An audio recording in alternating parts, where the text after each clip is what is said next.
Denver Territory, 1885. A land where silver mines carved fortunes from mountainsides and railroad barons shaped destinies with iron rails. Where men struck it rich overnight and lost everything by dawn, where dreams rose as high as the Rocky Mountain peaks and fell just as hard. In this frontier boomtown, finding a suitable wife often meant looking beyond the saloons and dance halls to the respectable women of the East, those willing to trade city comforts for frontier possibilities. Before we jump back in, tell us where you're tuning in from, and if this story touches you, make sure you're subscribed, because tomorrow I've saved something extra special for you.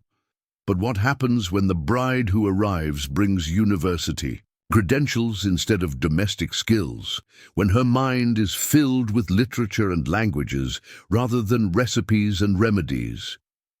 This is the story of Margaret Sullivan, a college-educated woman from Philadelphia whose intellectual pursuits led 4 potential husbands to ship her back east before she could even settle into their drawing rooms. A woman deemed too scholarly for frontier life until she met Samuel Harrison, a newspaper publisher whose ink-stained fingers matched the determination in his piercing blue eyes. In the shadow of the Continental Divide, where silver dust glittered, in the morning light and the air itself seemed charged with possibility, these 2 outcasts would discover that sometimes the most powerful force isn't gold or gunpowder, but the written word in the hands of someone brave enough to wield it. Margaret Sullivan stood on the wooden platform of Denver's Union Station, her leather satchel clutched tightly against the mountain wind that swept down from the peaks like nature's own calling card. The frontier city sprawled before her in organized chaos, nothing like the ordered brick neighborhoods of Philadelphia she had left behind. Where Philadelphia had cobblestones and gas lamps, Denver had wooden sidewalks and kerosene lanterns. Where Philadelphia had established society, Denver seemed to reinvent itself daily with each arriving train. At 26, Margaret was considered well past marriageable age by Philadelphia standards, though not by choice. She had spent her years pursuing what her family considered an unnatural obsession with education. While other young women attended finishing schools to perfect their deportment, Margaret had convinced her progressive father to allow her enrollment at Bryn Mawr College, where she studied classical literature and modern languages with an intensity that alarmed her more traditional relatives. Her father, Dr. William Sullivan, had been a respected physician who believed strongly that his daughter's sharp mind deserved cultivation.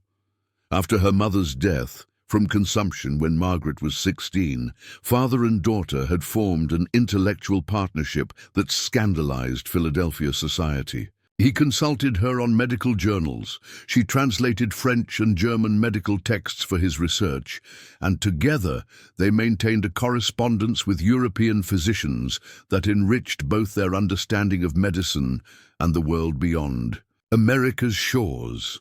When Dr. Sullivan succumbed to a sudden heart attack, Margaret found herself alone with a substantial library, a modest inheritance, and absolutely no practical training for earning her own living. Philadelphia society, which had tolerated her eccentricities while her father lived, made it clear that an unmarried woman of her age and unconventional education was an uncomfortable reminder of what happened when proper boundaries were ignored.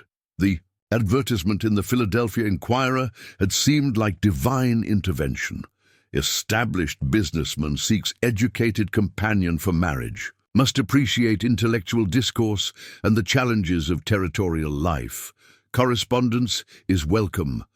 The subsequent exchange of letters with Jonathan Reed, a Denver merchant who claimed to own 3 stores and value learning above all other qualities, had painted a picture of a cultured life in the growing western city.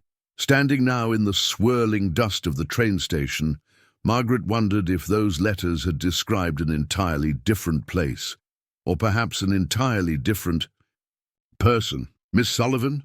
A voice called above the noise of departing passengers and steam engines.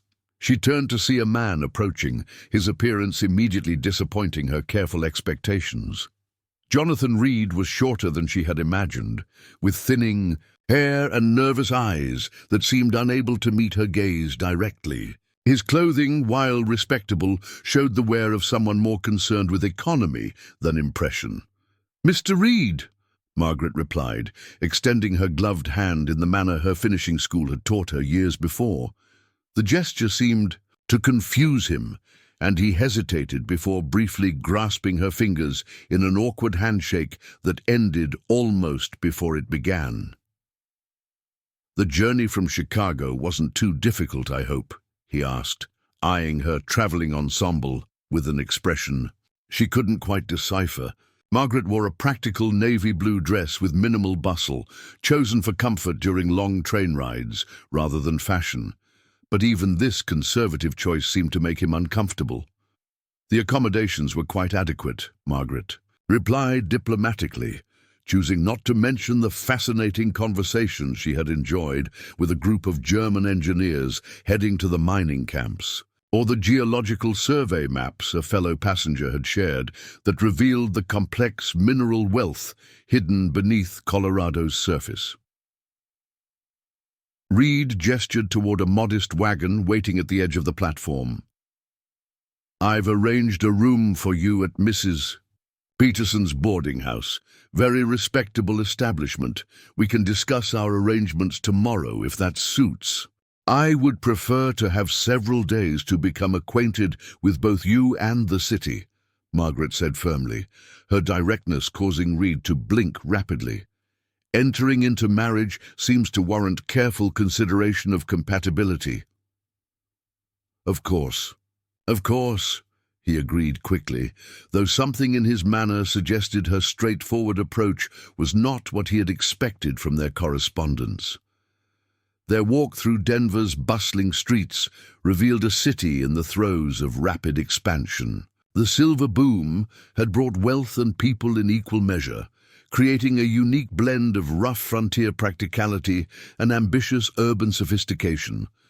Margaret observed everything with the systematic attention she had learned to apply to her studies, noting the mix of architectural styles, the diverse population, and the general atmosphere of opportunity that seemed to crackle in the thin mountain air. Reed's general store, when he showed it to her, proved to be one of 3 modest establishments he owned, each catering to different aspects of Denver's growing population. One served the miners heading into the mountains, another focused on the railroad workers and their families, and the third attempted to meet the needs of the growing number of professionals and businessmen establishing themselves in the city. "You seem to have built a solid foundation," Margaret observed, genuinely impressed by his systematic approach to serving different market segments. "Have you considered expanding into mining equipment supply?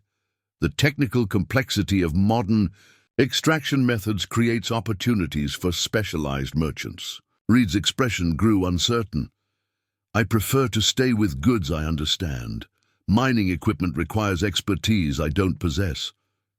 "But surely that's where education proves its value," Margaret continued, her enthusiasm overriding her awareness of his discomfort. "Technical manuals, engineering journals, correspondence with manufacturers. These resources could provide the necessary knowledge to enter new markets profitably. Most ladies find the dry goods section more interesting than business strategy," Reed replied, with forced pleasantness, leading her toward bolts of fabric and household items. Margaret dutifully examined the calico and gingham, but couldn't resist, adding observations about inventory management and customer service improvements she had noticed during her brief tour. Her suggestions, drawn from economic principles she had studied and observations about successful businesses in Philadelphia, seemed to increase Reed's nervousness rather than impress him with her acumen.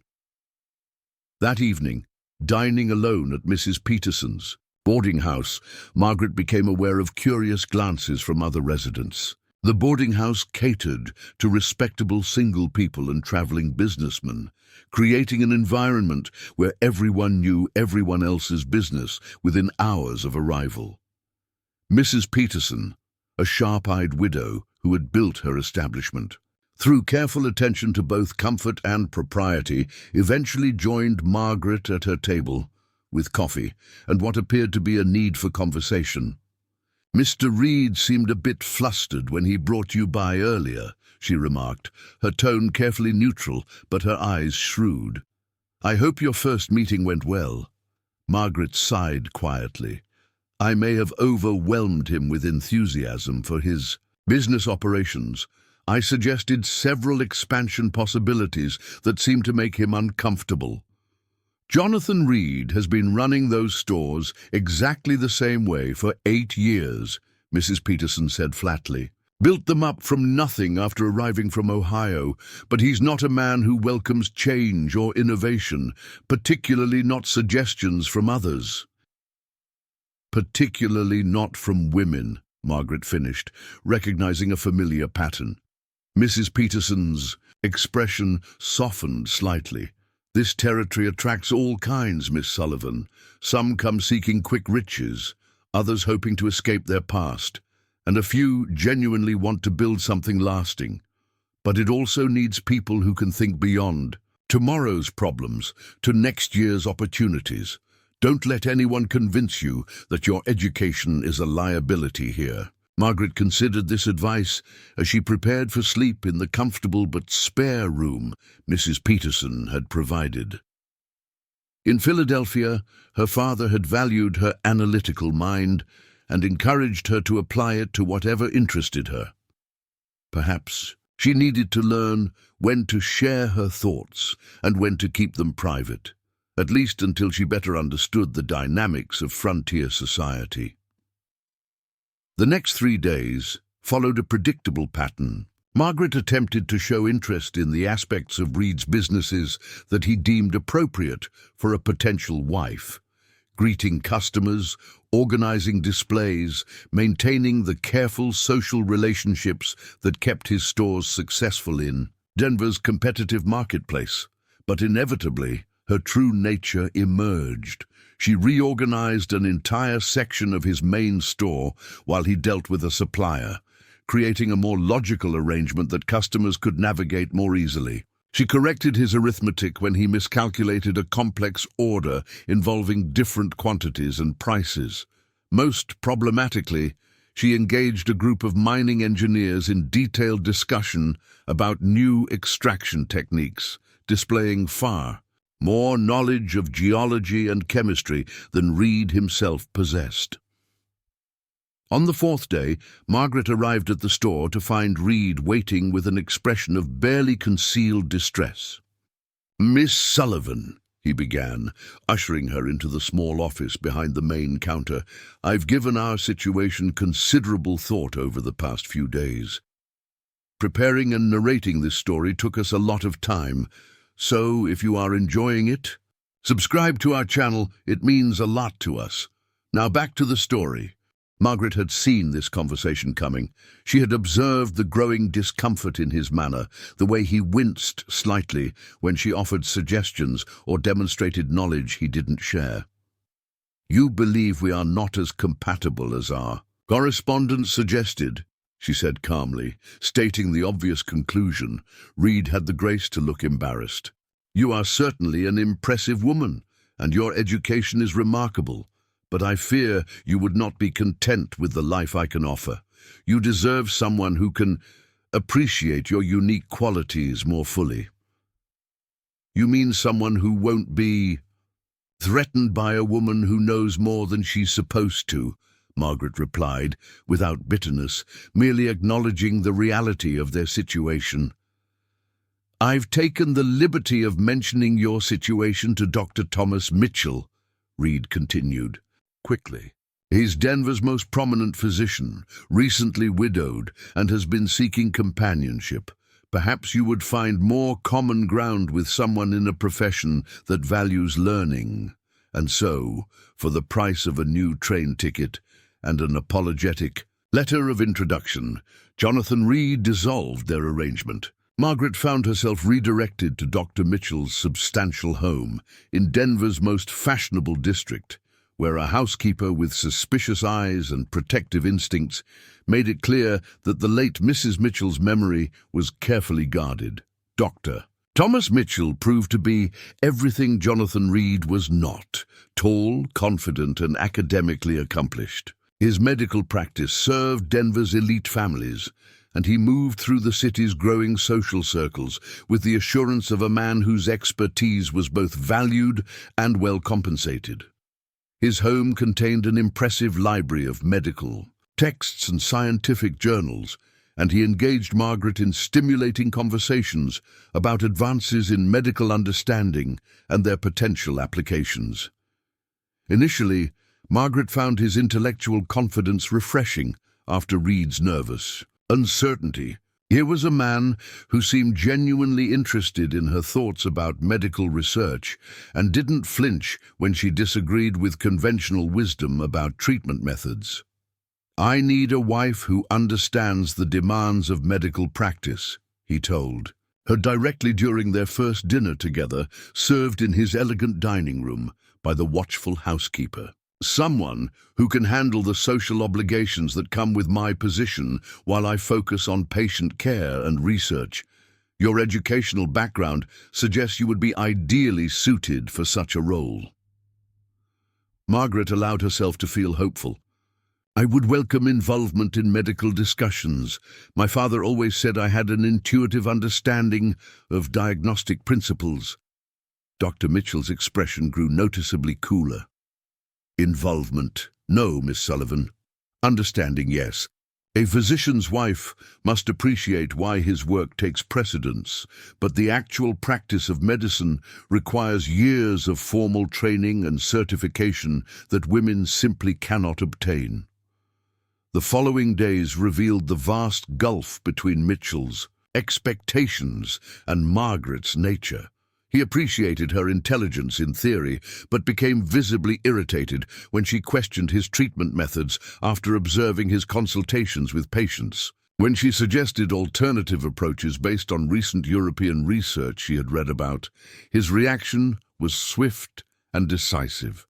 "My patients expect to receive treatment from a qualified physician, Miss Sullivan, not experimental ideas from medical journals that may or may not be applicable to frontier conditions." "But if the research has merit and could improve patient outcomes," Margaret persisted, "surely professional curiosity would warrant investigation." "Professional curiosity is a luxury for those with professional training and professional responsibility," Mitchell replied curtly. "My reputation and my patients' lives depend on proven methods, not theoretical innovations suggested by someone without medical credentials." The final break came when Margaret, genuinely trying to be helpful, reorganized Mitchell's medical library according to a more logical system that would allow him to locate information about specific conditions and treatments more efficiently. She spent an entire day creating a classification system based on anatomical systems and treatment categories, cross-referenced with the latest research from medical schools in Boston, Philadelphia, and even some European institutions. Mitchell returned to find his carefully arranged books in unfamiliar places, and Margaret proudly explaining her improved organization system. His face flushed with anger that surprised her with its intensity. "This is exactly what I feared," he said, his voice tight with controlled fury. "You cannot resist interfering with matters that are not your concern. A wife should support her husband's work, not presume to improve upon it." "I was only trying to help make your research more efficient," Margaret replied, genuinely confused by his reaction to what she considered a thoughtful gesture. "Help?" Mitchell's voice rose slightly. "Miss Sullivan, I have been practicing medicine successfully for 15 years. I hardly need assistance organizing my professional materials from someone whose medical knowledge comes entirely from reading rather than practice." 2 weeks after arriving in Denver, Margaret found herself once again at Mrs. Peterson's boarding house, this time with a letter of introduction to Professor Henry Whitman, who taught literature at the newly established University of Colorado. In nearby Boulder, Mrs. Peterson's expression was sympathetic as she welcomed Margaret back. "Dr. Mitchell found me too presumptuous," Margaret explained, unpacking her trunk for the second time since arriving in Colorado Territory.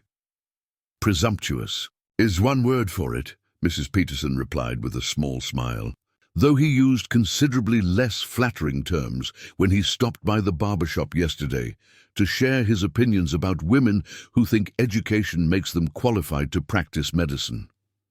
Professor Whitman was a widower of 45, with prematurely grey hair and the slightly absent-minded demeanour of someone more comfortable with books than people. Where Reed had been intimidated and Mitchell angered by Margaret's intellect, Whitman seemed merely puzzled by the practical applications she suggested for academic knowledge. "You've certainly created quite a stir in Denver's bachelor community," he remarked with mild amusement during their first meeting in his book-filled parlor. 3 potential suitors in less than a month might be a territorial record. Margaret appreciated his humor, but remained cautious. "I find that being honest about my interests and capabilities prevents greater disappointment later." "A commendable philosophy," Whitman agreed. "I value intellectual honesty myself. My late wife was a gentle soul who found great satisfaction in domestic arts. After 10 years alone, I admit I miss female companionship, but I have no illusions about finding another exactly like her." This pragmatic approach appealed to Margaret. Perhaps a man who had already experienced a loving marriage based on traditional roles would be more accepting of a different kind of partnership. Whitman was undeniably cultured. His home contained more books than Margaret had seen since leaving Philadelphia, and he engaged her in sophisticated discussions about literature, philosophy, and current intellectual movements. He seemed genuinely interested in her opinions about various authors, and didn't seem disturbed when she expressed views that differed from conventional literary criticism. For the first time since arriving in Colorado, Margaret began to believe she might have found someone who valued her mind for what it was, rather than seeing it as a problem to be managed. Their courtship proceeded smoothly for nearly 3 weeks. Whitman introduced Margaret to the university community in Boulder, a more intellectually sophisticated environment than Denver's primarily commercial society. She began to envision a life as Mrs. Whitman, managing his household while perhaps auditing university courses and participating in the academic discussions that seemed to be a regular feature of faculty social gatherings. Then came the dinner party at the home of the university's president, where the conversation turned to the territorial legislature's recent debates about women's suffrage and education. Margaret, who had followed these political developments closely through newspaper coverage, offered her analysis of how expanding educational opportunities for women might affect the territory's economic development and social progress. The table fell silent. Whitman's smile remained fixed, but something hardened in his eyes as he observed the reactions of his academic colleagues to his potential bride's political commentary. Later, as they walked back to Mrs. Peterson's boarding house, his manner was noticeably cooler. "You made quite an impression tonight," he said, his tone carefully neutral. "The suffrage question is fascinating from a sociological perspective," Margaret replied, still energized by the intellectual stimulation of the evening's discussions. "The correlation between women's education and economic development in the eastern states suggests some interesting possibilities for territorial growth." "Yes, well," Whitman cleared his throat uncomfortably, "in the future, perhaps it would be best to allow the men to handle political discussions. A professor's wife must be above reproach in all things, including knowing when academic discourse is appropriate and when social discretion is more valuable." Margaret stopped walking. "Are you suggesting I should not express informed opinions on matters of public policy?" Whitman sighed with what seemed to be genuine regret. "I admire your intellect, Miss Sullivan, truly, but there's a difference between private intellectual conversation and public political commentary. A university professor's wife must demonstrate the kind of refined judgment that reflects well on the institution. Controversial opinions, however well-reasoned, can create difficulties in academic circles. Even when those opinions are based on careful research and analysis," Margaret asked. "Especially then," Whitman replied gently. "The appearance of propriety is often more important than the substance of one's arguments, particularly for women in academic communities." 3 days later, Professor Whitman regretfully informed Margaret that he believed their temperaments were not sufficiently compatible for marriage. Unlike her previous rejections, he offered no alternative suitor, merely a week's lodging at the boarding house to give her time to consider her limited options. News of the third rejection spread quickly through Denver's interconnected social circles. 3 prominent men had found Margaret Sullivan too educated, too opinionated, too fundamentally unsuited for the role of frontier wife. Mrs. Peterson found her sitting alone on the boarding house porch that evening, watching the sunset paint the Rocky Mountains in shades of purple and gold. "I received a message today," Mrs. Peterson said without preamble, settling into the chair beside Margaret. "From Samuel Harrison. He publishes the Rocky Mountain Herald here in Denver. His assistant editor mentioned your situation when they came by yesterday to discuss advertising rates." Margaret raised an eyebrow. "Is Mr. Harrison seeking entertainment? The tale of the unwanted mail-order bride must provide considerable amusement for the local newspaper." Mrs. Peterson's expression grew serious. "Samuel Harrison isn't a man who finds amusement in much of anything these days. He lost his wife and young son to diphtheria 2 years ago. Hasn't been quite the same since, more serious, more focused on his work than his personal life." "How tragic," Margaret murmured, her irritation fading into sympathy. "He's a complicated man," Mrs. Peterson continued. "Came here from St. Louis with big ideas about frontier journalism. Built the Herald into the most influential newspaper between Kansas City and San Francisco, but he's more comfortable with words than people since his loss." Margaret felt a familiar surge of skepticism. "And he thinks I'm desperate enough to accept any offer." Mrs. Peterson's steady gaze held no judgment. "He thinks a woman who speaks her mind might prefer honest journalism to empty social pleasantries." His message was brief. He offers a position, not a proposal. Managing editor of the Herald's new women's section, with the possibility of more if you prove yourself capable. "A job?" Margaret sat up straighter, genuine interest replacing her. "Defensive wariness, a chance to use that education everyone seems to find so threatening," Mrs. Peterson confirmed. "Though I should warn you, Samuel Harrison has strong opinions about journalism and isn't known for patience with those who can't match his standards." Later that night, Margaret read Harrison's brief, direct message by lamplight. The handwriting was bold and confident, the language precise and professional. There were no flowery compliments or romantic suggestions, just a straightforward offer of employment based on her educational qualifications and writing skills, which he had somehow learned about through conversations with Professor Whitman. "Herald needs someone who can write with intelligence and authority about issues affecting women in the territory," his note explained. "Your educational background suggests you might possess both the knowledge and perspective necessary for such work. If you are interested in discussing terms of employment rather than marriage arrangements, I would welcome the opportunity to meet." As the mountain wind rattled her window and distant lights twinkled in Denver's business district, Margaret Sullivan considered her options.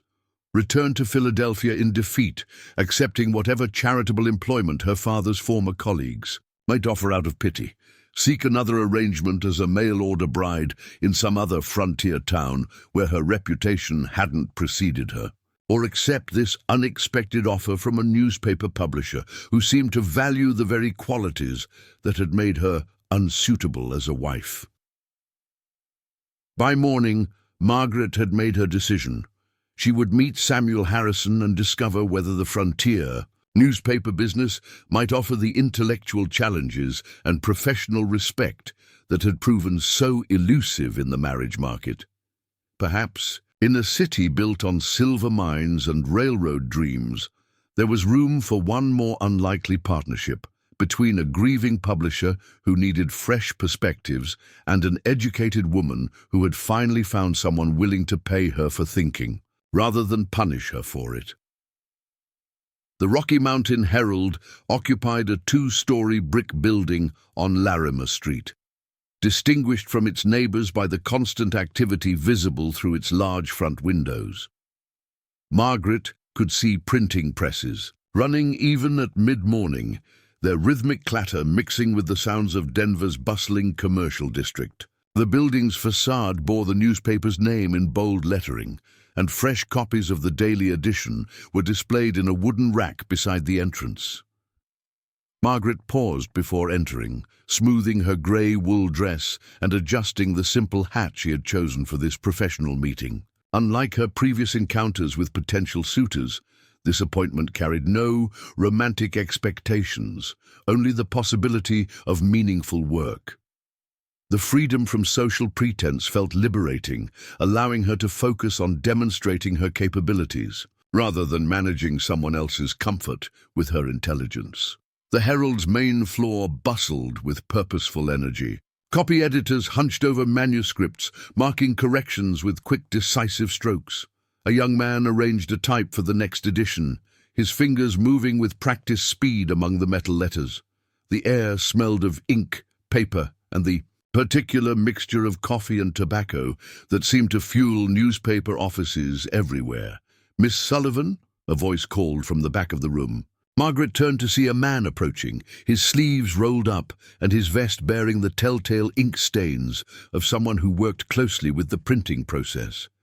Samuel Harrison was taller than she had expected, with dark hair showing the first touches of grey at the temples and intelligent brown eyes that seemed to assess everything with professional curiosity. His appearance suggested a man more concerned with substance than style. His clothing was well made but practical, chosen for durability rather than fashion. Unlike her previous suitors who had seemed uncomfortable. With direct eye contact, Harrison met her gaze with steady confidence, neither intimidated nor condescending. "Mr. Harrison," Margaret replied, appreciating his straightforward approach. "Thank you for agreeing to meet with me." "My office is upstairs," he said, gesturing toward a narrow staircase at the rear of the building. "We can discuss the position, away from the noise." Harrison's office reflected the same practical efficiency as its owner. Bookshelves lined two walls, filled with bound volumes of past Herald editions, reference works, and what appeared to be an extensive collection of newspapers from other cities. His desk, while cluttered with manuscripts and correspondence, showed the organized chaos of someone who knew exactly where to find any needed document. "Coffee," he offered, indicating a pot warming on a small stove in the corner. "I find afternoon. Meetings go better with caffeine." Margaret accepted gratefully, noting that he poured her coffee in a regular cup rather than the delicate china her previous suitors had insisted upon. This small gesture suggested he viewed her as a potential colleague rather than a fragile ornament requiring special handling. "Mrs. Peterson mentioned you have writing experience," Harrison began, without further pleasantries, settling behind his desk with his own coffee. "What kind of work have you done?" "Primarily correspondence and translation," Margaret replied honestly. "My father was a physician who maintained professional relationships with European colleagues. I translated medical journals from French and German, wrote letters discussing research findings, and helped prepare articles about new treatment methods for American medical publications." Harrison's expression sharpened with interest. Technical. Translation requires both linguistic skill and subject matter expertise. How did you develop competency in medical terminology? My father believed education should be practical as well as intellectual, Margaret explained. He included me in his professional work from an early age, explaining diagnostic principles and treatment theories as we worked together. Over time, I developed sufficient understanding to engage meaningfully with medical literature. And your formal education? Bryn Mawr College, classical literature and modern languages, with additional courses in history and natural sciences. Harrison made notes on a sheet of paper, his questions becoming more specific.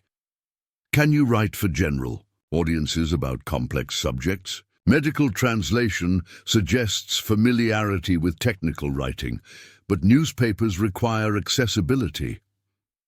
Margaret had anticipated this concern. I spent considerable time helping my father prepare lectures for medical society meetings. The audience included both specialists and general practitioners, requiring clear explanation of sophisticated concepts without oversimplification. Show me, Harrison said, sliding a piece of paper across his desk along with a pen.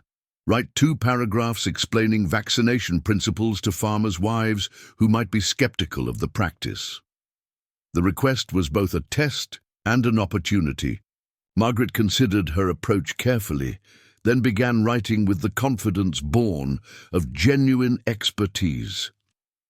Vaccination works on the same principle as acquiring immunity through surviving disease, but without the dangerous illness. Just as a person who recovers from smallpox rarely contracts it again, vaccination introduces a weakened form of disease that teaches the body to recognize and fight the real threat. Think of it as training soldiers to recognize enemy uniforms before battle begins. The procedure itself involves introducing cowpox material, which causes only mild illness in humans, but provides protection against deadly smallpox. Many mothers worry about deliberately making their children sick, but vaccination sickness is brief and mild compared to the weeks of fever, blindness, and scarring that smallpox inflicts. The temporary discomfort prevents permanent tragedy. Harrison read her paragraphs twice, his expression revealing nothing. Finally, he looked up with what might have been approval. Clear, persuasive, and accessible, he noted. You avoided both condescension and excessive technical detail. That's harder than most people realize. Writing for different audiences was essential in my father's work, Margaret replied. Medical knowledge means nothing if it can't be communicated effectively. Harrison leaned back in his chair, studying her with frank assessment. The position I'm offering involves managing a new section focused on women's interests and concerns, not recipes and fashion advice, but substantive coverage of issues affecting women in the territory: education, legal rights, health concerns, economic opportunities. The Herald's readership includes many educated women who want more than domestic trivia. Margaret felt excitement building despite her efforts to remain professionally composed. What specific responsibilities would the position entail? Writing 3 articles per week, editing submissions from other contributors, and developing ongoing coverage of women's issues throughout the territory. You would also assist with general reporting when major stories require additional staff. And the compensation? Margaret asked, determined to approach this as a business arrangement rather than charity. $40 per month to start, with increases based on readership response and article quality. Housing allowance of $15 monthly, enough for a room at a respectable boarding house. If the section succeeds, we'll discuss expanded responsibilities and corresponding salary adjustments. The offer exceeded Margaret's expectations. Combined with the housing allowance, the salary would provide genuine independence rather than merely survival. More importantly, The work itself promised the intellectual engagement she had sought throughout her academic career. "I'm interested," she said without hesitation. "When would you want me to begin?" "Monday," Harrison replied promptly. "I'll introduce you to the staff tomorrow so you can observe our operations. Your first assignment will be covering the territorial legislatures. Debate on women's property rights. The session begins next week, and I want comprehensive analysis rather than superficial reporting." As Margaret prepared to leave, Harrison handed her several recent issues of the Herald, along with newspapers from other Western cities. "Study these tonight. Pay attention to writing styles, story structure, and how different papers approach controversial subjects.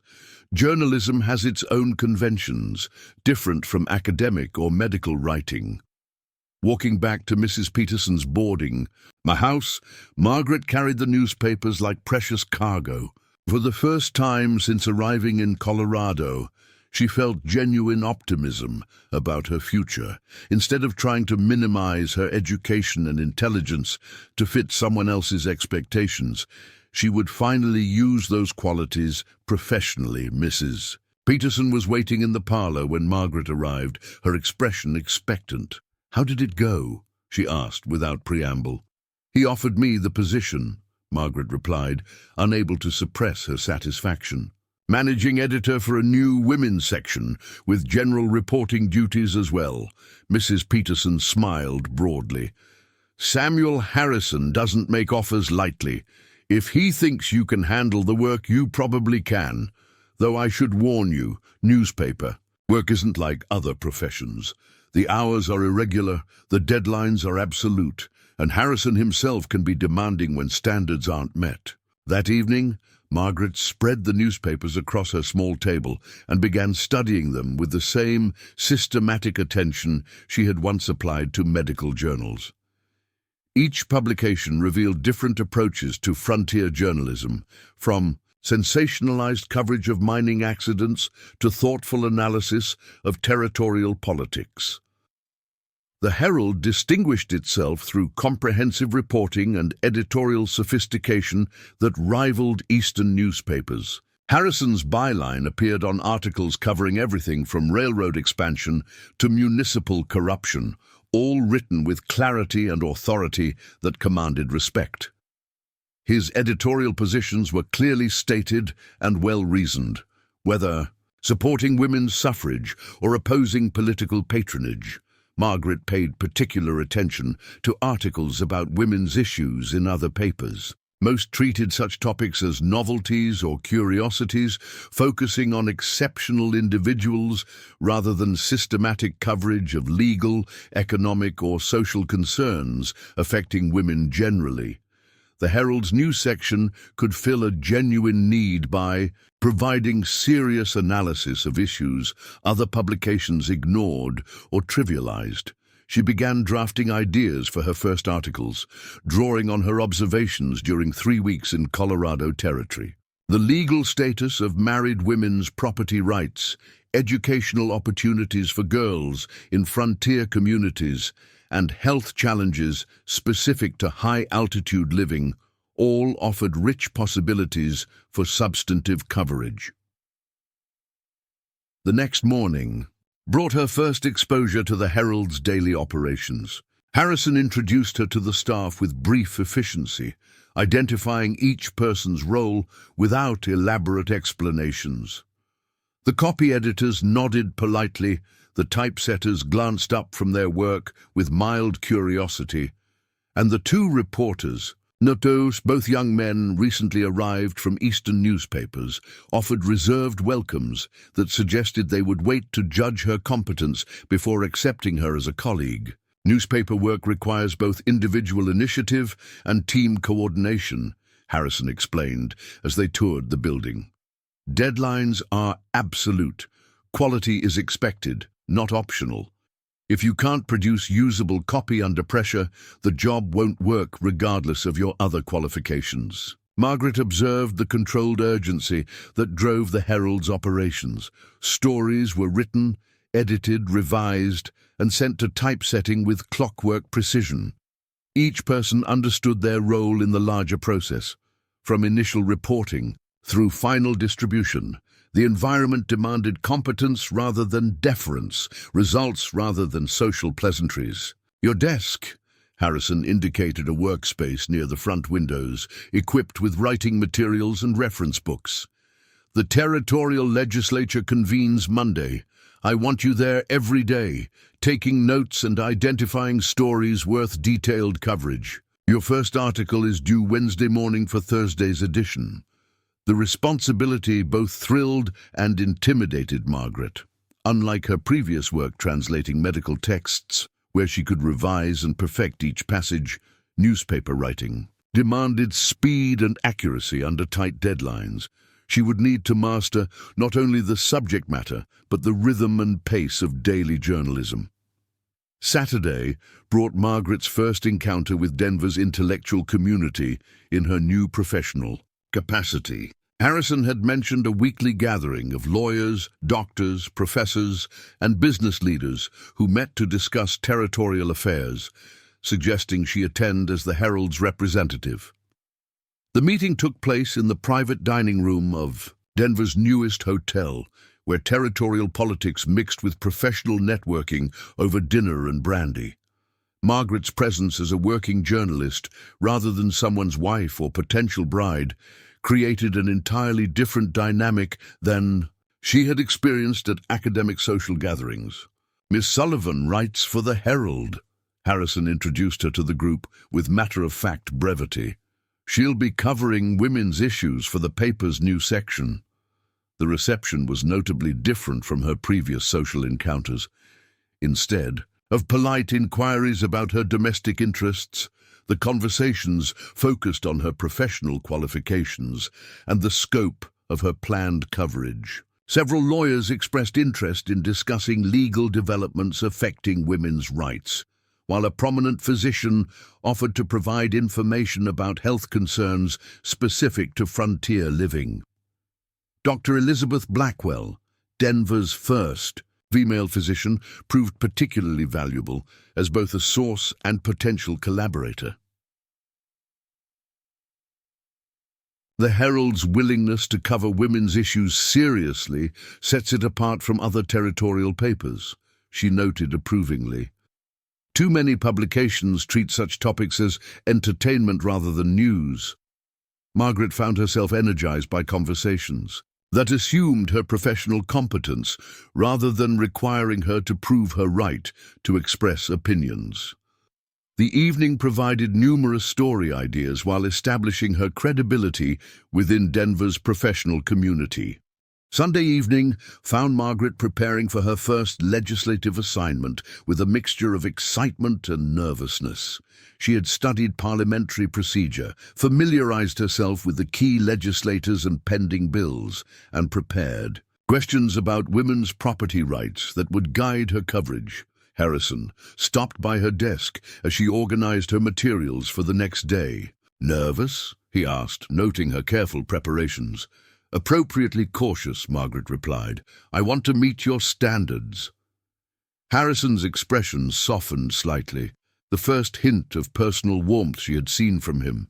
"My standards are simple: accurate reporting, clear writing, and stories that matter to our readers. If you can deliver those consistently, you'll do fine." As Margaret prepared for sleep in her boarding house room, she reflected on the remarkable transformation in her circumstances.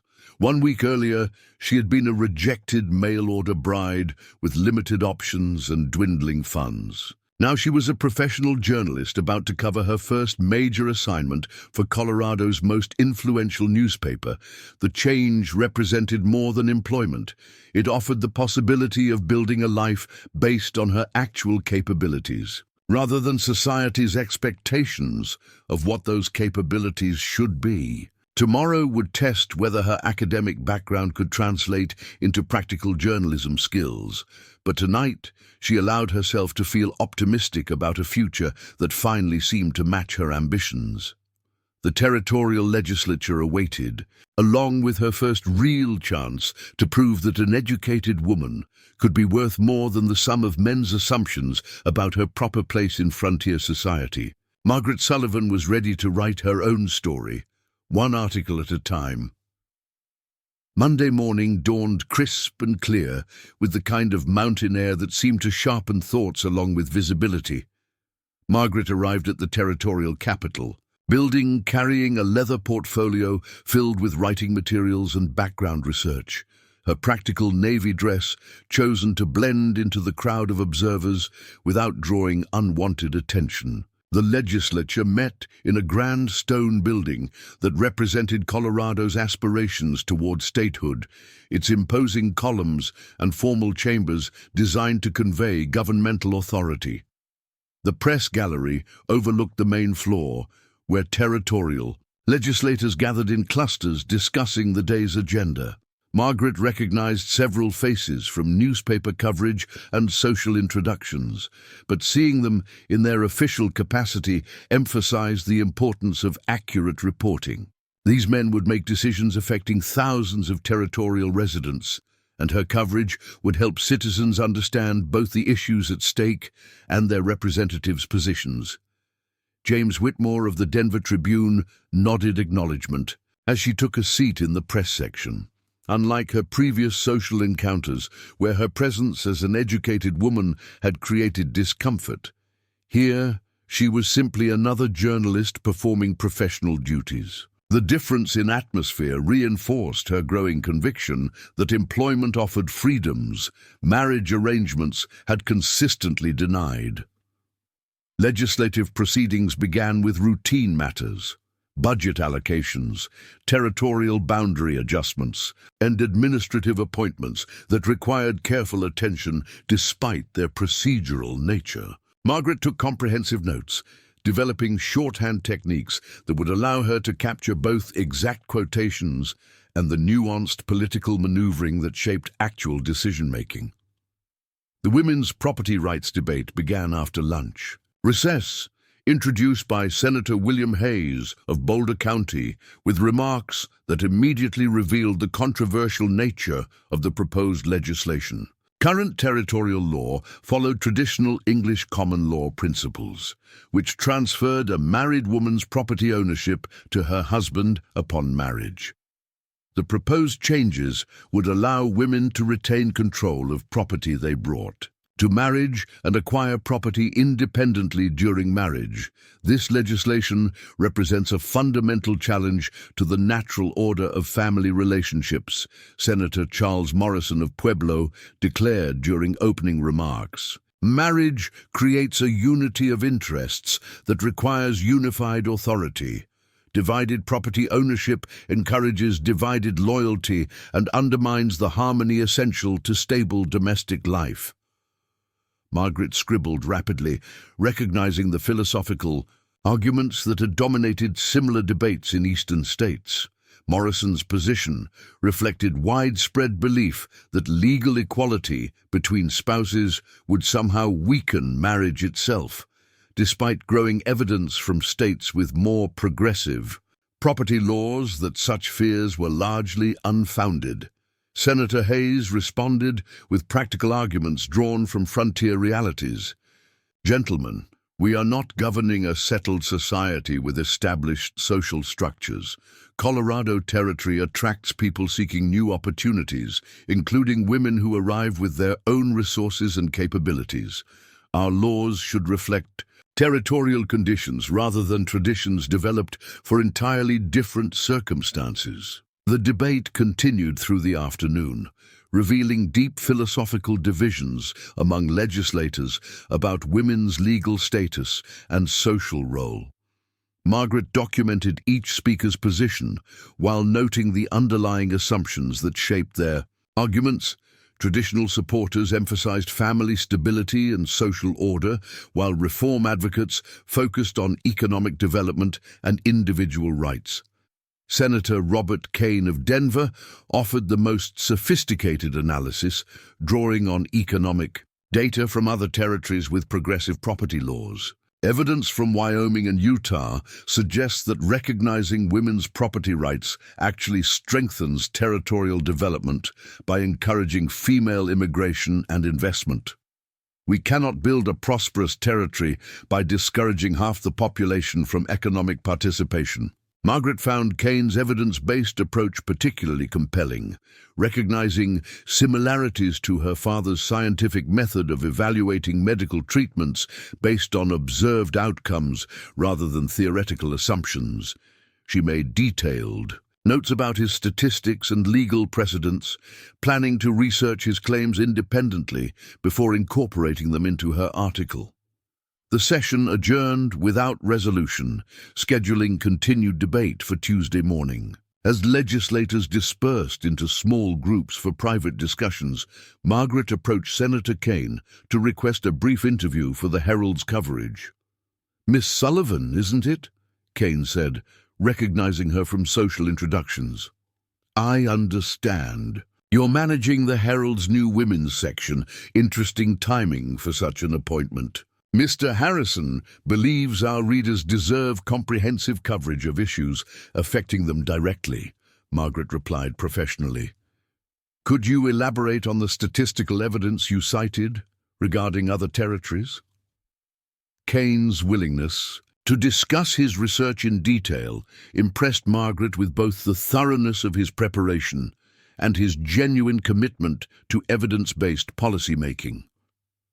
Unlike many politicians who relied on rhetoric and assumption, Kane had systematically studied the practical effects of various legal approaches in comparable jurisdictions. The data strongly suggests that territories with progressive property laws attract more female immigrants, particularly educated women with financial resources, Kane explained as they walked toward the Capitol steps.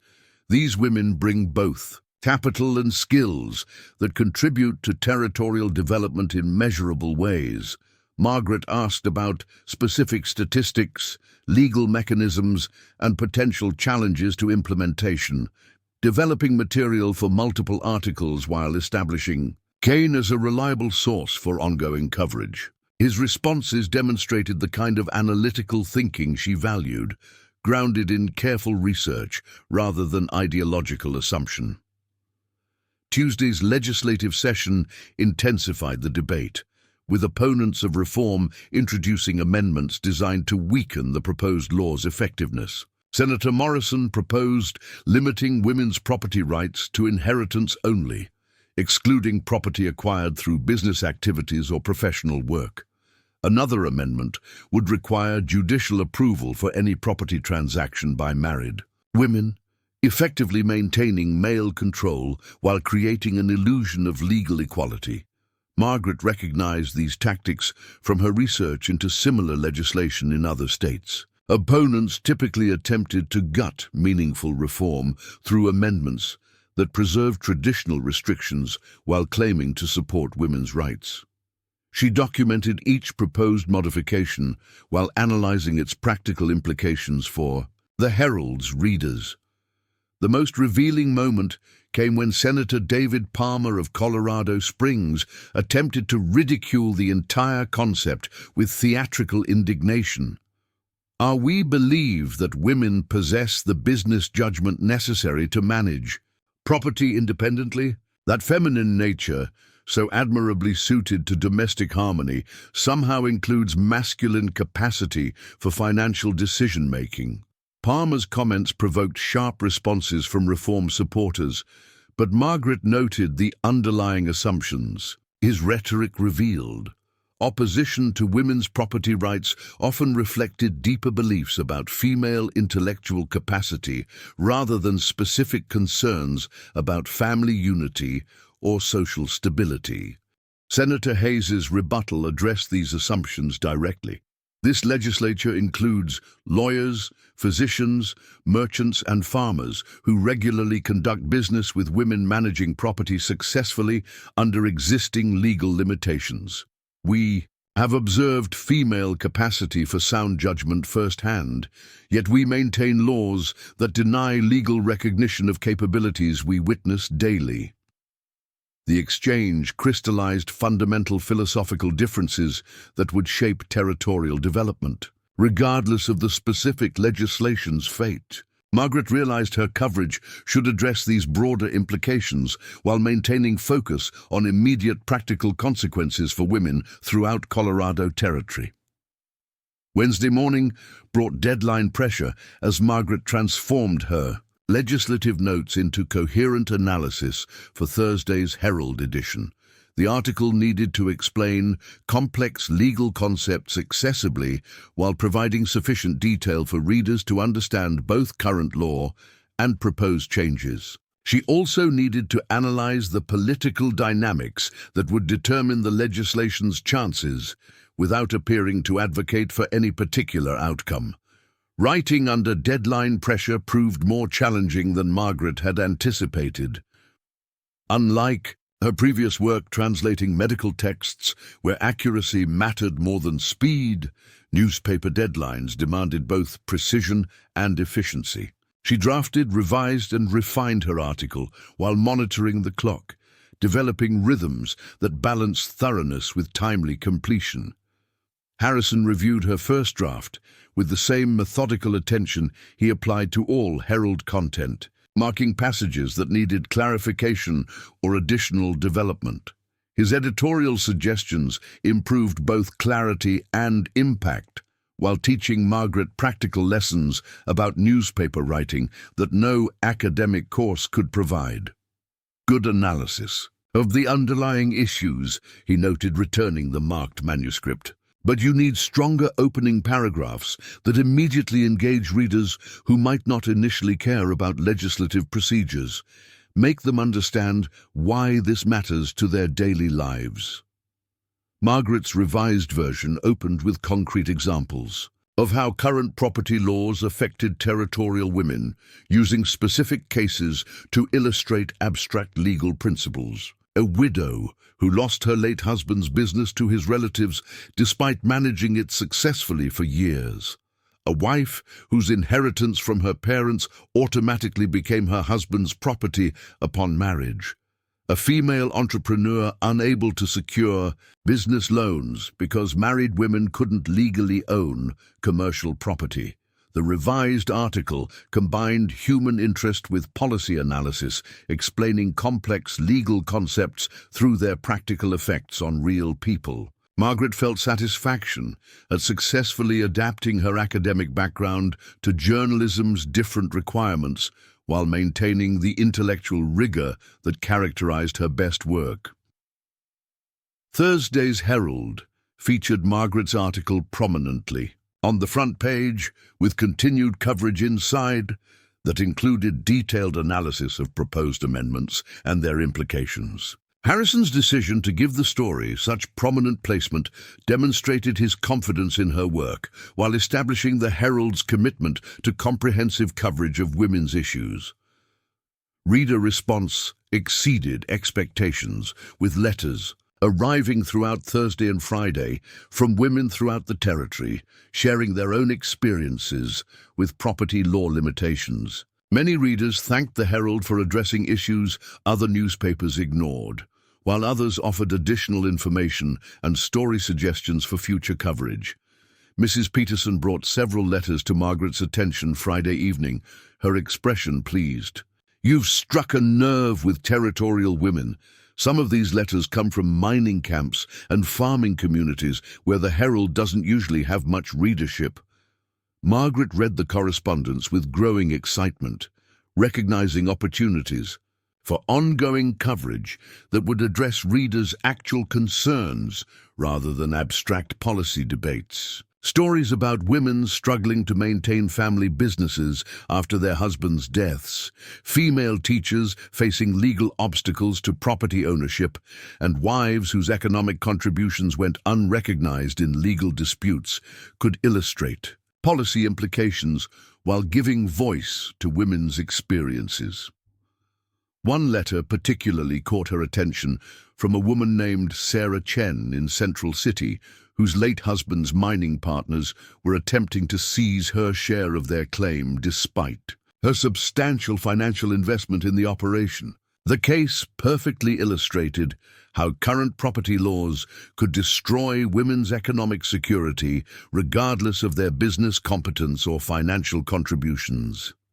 "This could be an excellent follow-up story," Margaret mentioned to Harrison Friday afternoon. "A specific case that demonstrates how abstract legal principles affect real families." Harrison considered the suggestion while reviewing weekend assignments for other reporters. "Central City is 2 days' travel from Denver. Are you prepared for field reporting under frontier conditions?"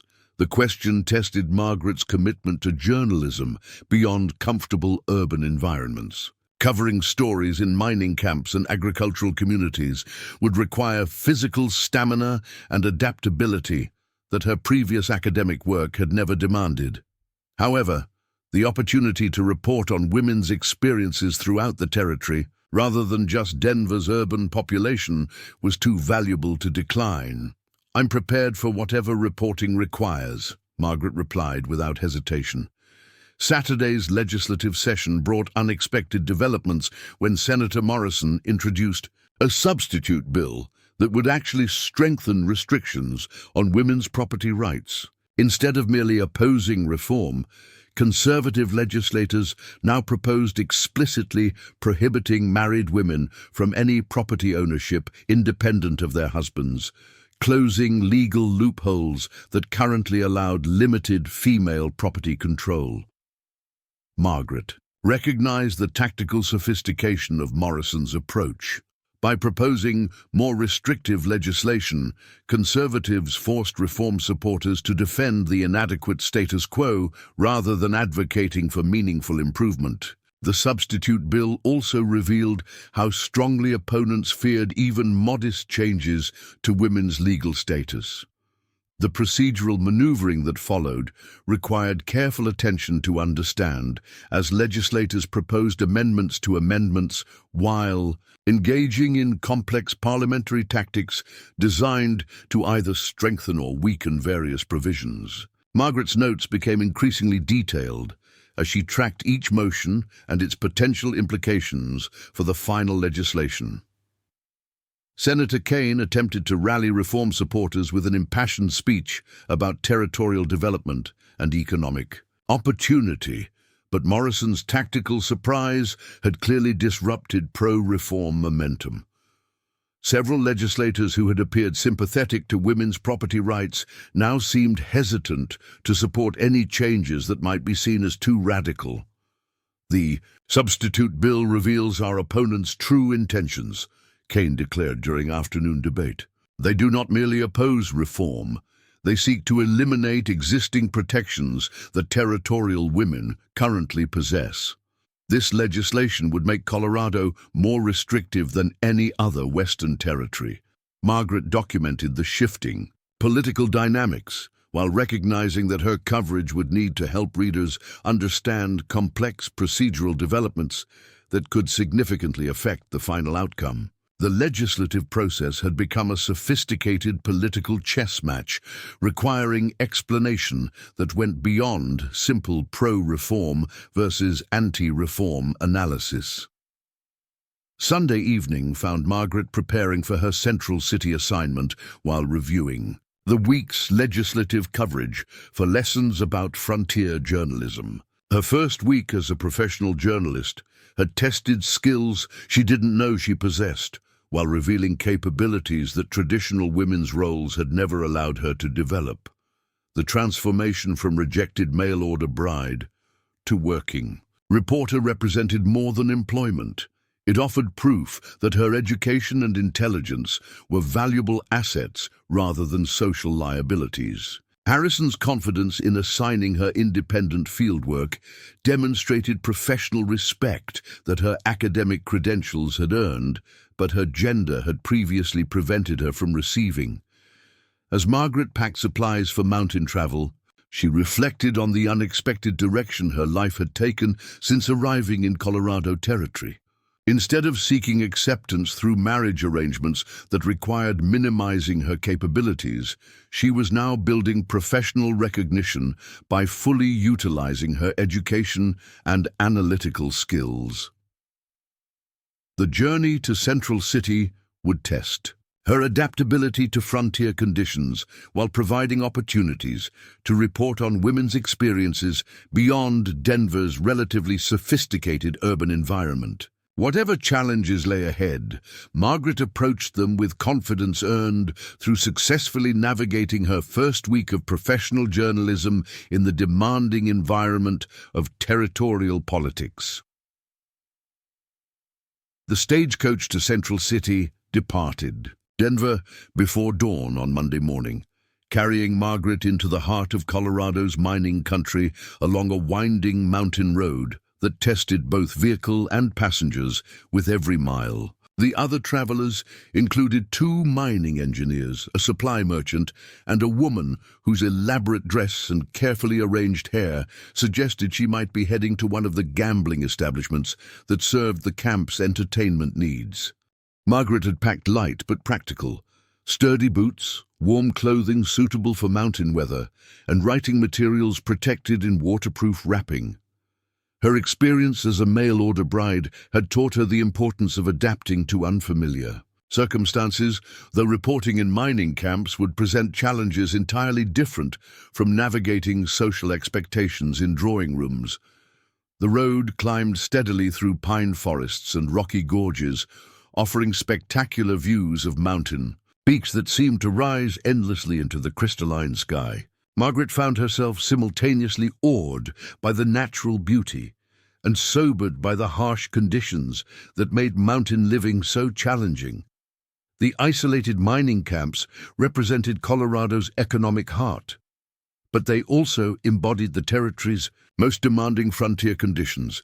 Central City appeared as a collection of buildings scattered across steep hillsides, connected by streets that seemed to defy gravity and logic equally. Mine shafts dotted the surrounding mountains like punctuation marks in the landscape, while the constant sound of ore processing equipment created an industrial symphony that echoed off canyon walls. The town had grown organically around mining claims, creating a chaotic but energetic community that pulsed with commerce and ambition. The Teller House Hotel occupied the most prominent position in Central City's business district, its three-story brick construction representing stability in a community built around speculative fortune hunting. Margaret secured a room overlooking the main street, where she could observe daily life while writing her stories. The hotel's amenities exceeded her expectations, including gaslighting and indoor plumbing that rivaled Denver's best establishments. Her first priority was locating Sarah Chen, the woman whose property dispute had prompted this assignment. The address provided in her letter led Margaret up a winding hillside street to a modest but well-maintained house that overlooked several active mining claims. Mrs. Chen answered the door herself, a woman in her 30s with the weathered hands of someone accustomed to physical work and the alert eyes of someone who had learned to be cautious about strangers. "Miss Sullivan, from the Herald?" Sarah Chen's voice carried traces of an accent that suggested Chinese heritage, though her English was clear and precise. "I wasn't certain you would actually come. Most newspapers don't travel this far for women's stories." Margaret was immediately struck by Mrs. Chen's directness and the sense of contained strength she projected.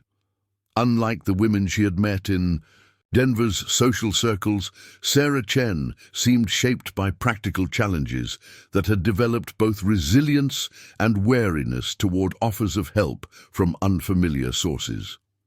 "Your letter described exactly the kind of situation our readers need to understand," Margaret replied honestly.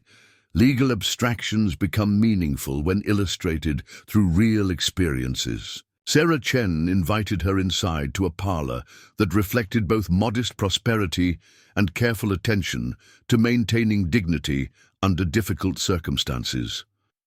The furniture was simple but well crafted, the room clean and organized despite evidence of recent financial strain.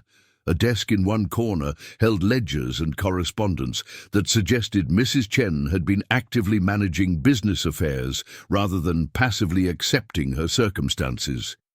"My husband died in a mine accident 6 months ago," Sarah began without preamble, apparently deciding that direct communication would serve better than social pleasantries. "We owned a 1/3 share in the Lucky Strike claim with 2 partners, Jerome Walsh and Patrick Murphy. I had invested $800 of my own money into the operation, money I earned running a boarding house before our marriage." Margaret took careful notes while observing the details that would help readers understand Mrs. Chen's situation. The partnership documents spread across the desk, the mining equipment visible through the back window, and the general atmosphere of a woman fighting to preserve something valuable against determined opposition. "Under current territorial law, my husband's death transferred his property interest to me," Sarah continued. "But Walsh and Murphy claim that a woman cannot be a mining partner. They've filed papers asserting that the partnership dissolved upon James's death, leaving them free to buy out my interest at a fraction of its actual value." The legal maneuvering Mrs. Chen described illustrated exactly the kind of property law complications Margaret had covered in her legislative stories. Current law created contradictions that left women vulnerable to exploitation by unscrupulous partners who could manipulate legal ambiguities to their advantage. Margaret asked for specific details about the partnership agreement, the mine's productivity, and the basis for Walsh and Murphy's claims. Chen produced documents with systematic precision, revealing a thorough understanding of both the legal and business aspects of her situation. "The Lucky Strike produces approximately $400 worth of silver per month," Sarah explained, indicating production records she had maintained meticulously. "My 1/3 share represents substantial ongoing income, not just the initial investment. Walsh and Murphy are offering $300 as full settlement for interests worth several $1,000s.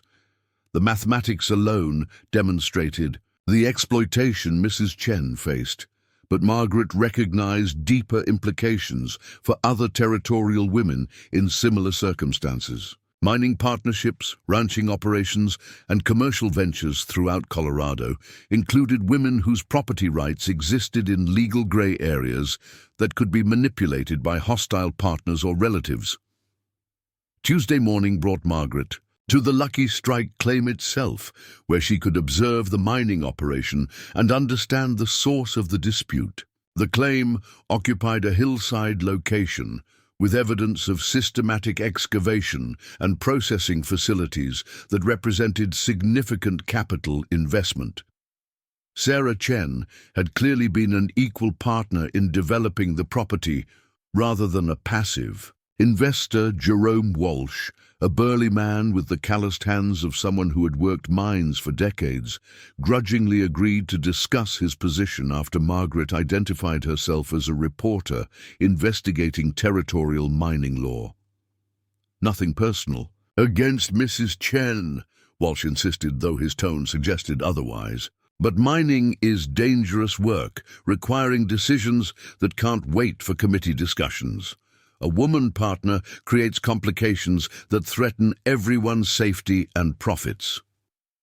Margaret pressed for specific examples of how female partnership would create practical difficulties, but Walsh's responses revealed assumptions about women's capabilities rather than concrete operational concerns. His objections seemed rooted in prejudice rather than legitimate business considerations.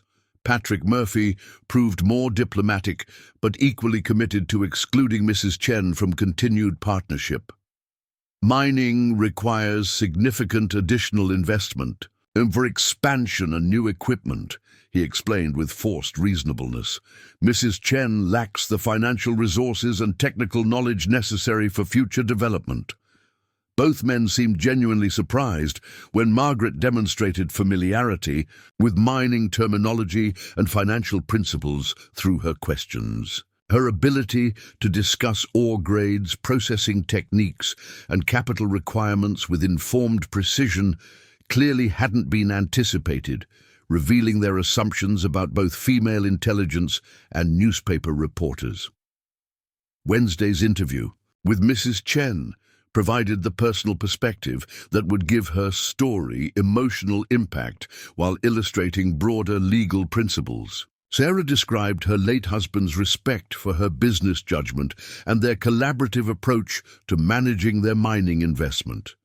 Their partnership had been based on mutual recognition of each other's strengths rather than traditional assumptions about gender-based roles. James consulted me on all major decisions because I understood the financial aspects better than he did, Sarah explained as they reviewed partnership documents. I maintained the books, analyzed production costs, and negotiated supply contracts. Walsh and Murphy accepted my involvement while James lived because my contributions increased profitability. The contradiction between accepting Mrs. Chen's business competence during her husband's lifetime while rejecting it after his death perfectly illustrated the arbitrary nature of legal restrictions based on marital status rather than individual capability. Margaret spent Thursday researching similar cases throughout Colorado's mining districts, discovering that Mrs. Chen's situation was representative rather than unique. The Territorial Recorder's Office contained numerous examples of women whose property interests had been challenged by male partners using legal technicalities to circumvent female ownership rights.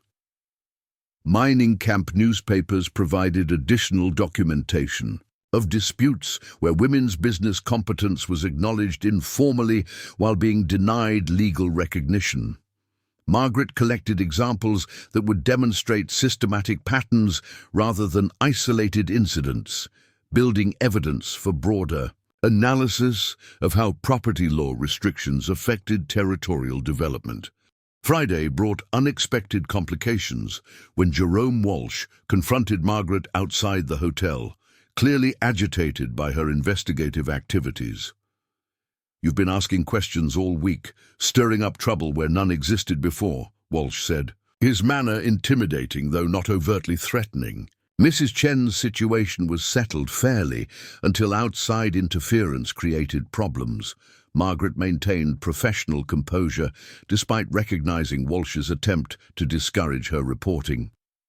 "I'm documenting factual information about a legal dispute that illustrates issues affecting many territorial women. The Herald's coverage serves public interest rather than any particular party's convenience. Newspapers can cause considerable trouble for people trying to conduct legitimate business," Walsh replied with obvious menace. "Sometimes reporters find that mountains can be dangerous places for those who don't understand local conditions." The veiled threat revealed how seriously Walsh and Murphy viewed the potential impact of Herald coverage on their efforts to manipulate Mrs. Chen's legal situation. Margaret realized her reporting might have consequences beyond simply informing readers about territorial property law issues.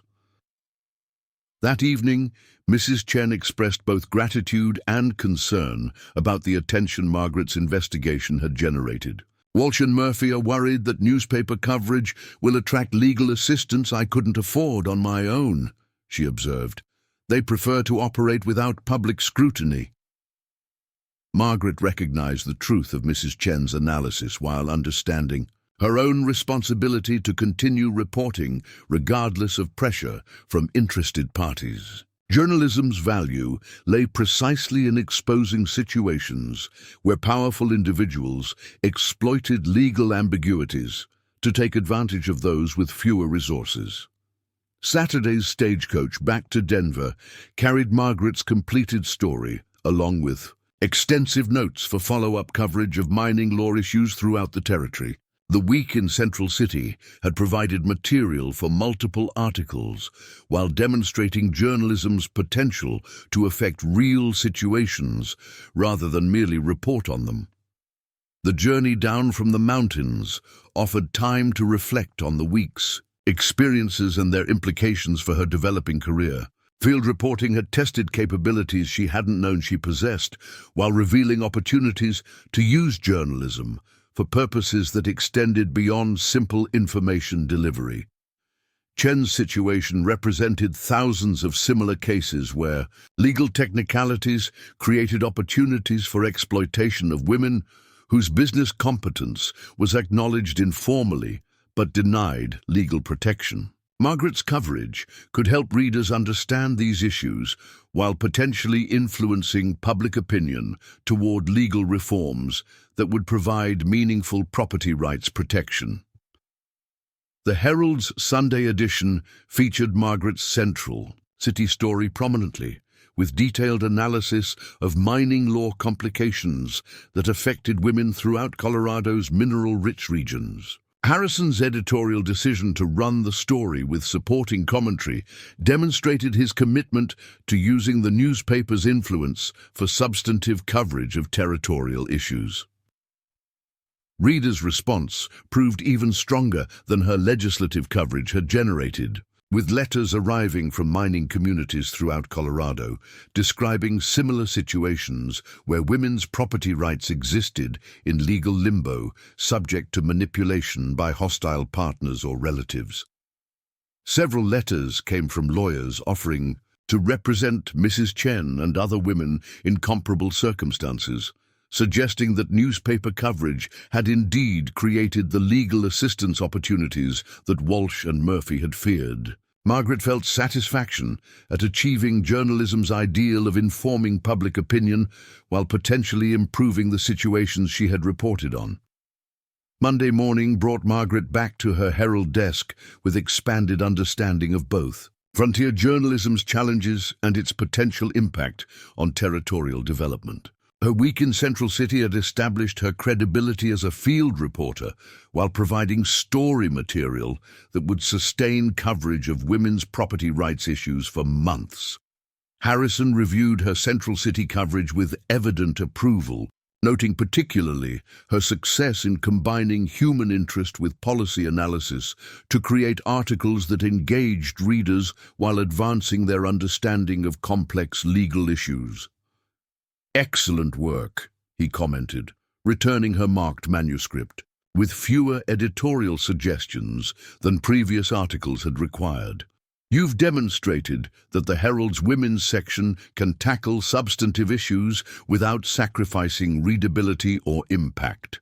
The praise meant more to Margaret than flowery compliments from potential suitors had ever provided. Professional recognition based on demonstrated competence offered satisfaction that social acceptance based on conformity to expectations could never match.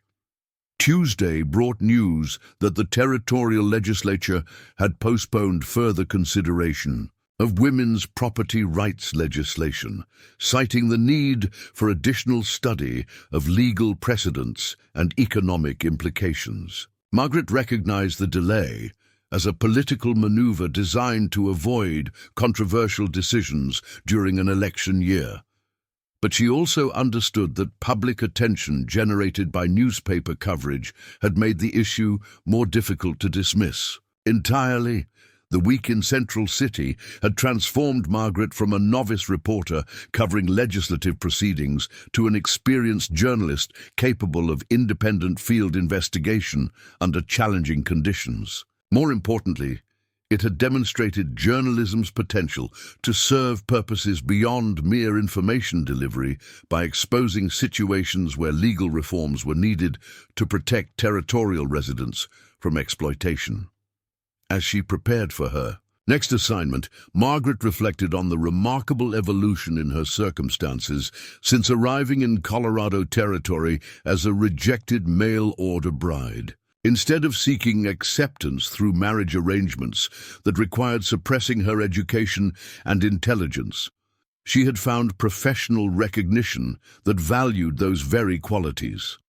The transformation represented more than career success. It offered proof that frontier society, despite its limitations and prejudices, contained opportunities for women willing to challenge conventional expectations and demonstrate their capabilities through practical achievement rather than social Conformity. Wednesday morning brought an unexpected visitor to the Herald offices in the form of Judge Alexander Morrison, whose imposing presence in the newsroom immediately commanded attention from every reporter and editor present. Morrison served as territorial district judge, wielding considerable influence over legal decisions that affected property disputes throughout Colorado. His unannounced appearance suggested urgent business that couldn't wait for normal appointment scheduling. Margaret looked up from her desk, where she was editing correspondence from readers responding to her Central City coverage, noting Harrison's immediate transition to professional wariness as he approached the distinguished visitor. Morrison's expensive suit and authoritative bearing marked him as someone accustomed to deference from lesser officials, including newspaper publishers who might challenge his decisions through editorial coverage. "Mr. Harrison," Morrison began, without preamble, his voice carrying the measured authority of someone used to courtroom command. "I understand your paper has been covering certain mining disputes in ways that may be creating legal complications for legitimate business operations." Harrison's expression remained carefully neutral, though Margaret detected the slight tension that indicated he was preparing for confrontation. The Herald covers territorial issues that affect our readers' interests. Mining law certainly qualifies as newsworthy subject matter. "Indeed," Morrison agreed with forced pleasantness. "However, newspaper coverage of pending legal matters can prejudice public opinion in ways that interfere with proper judicial proceedings. I'm particularly concerned about reports that seem to advocate for specific outcomes rather than maintaining journalistic objectivity." Margaret realized the judge was referring to her Central City articles, which had clearly presented Sarah Chen's position sympathetically while exposing the questionable tactics her former partners were using to exploit legal technicalities. The coverage had indeed generated public support for Mrs. Chen's cause, along with legal assistance that threatened Walsh and Murphy's efforts to seize her property interests cheaply. "Miss Sullivan's reporting has been factually accurate and professionally conducted," Harrison replied firmly. "If judicial officials believe newspaper coverage affects their decisions, perhaps they should examine whether those decisions can withstand public scrutiny." Morrison's demeanor hardened at Harrison's direct challenge to judicial independence. "Mr. Harrison, newspapers that persistently interfere with legal proceedings may find themselves facing charges of contempt of court. I trust the Herald will consider the implications of continued advocacy journalism disguised as objective reporting." The threat was delivered with legal precision, couched in language that avoided explicit intimidation while making clear the potential consequences of continued coverage that challenged judicial preferences.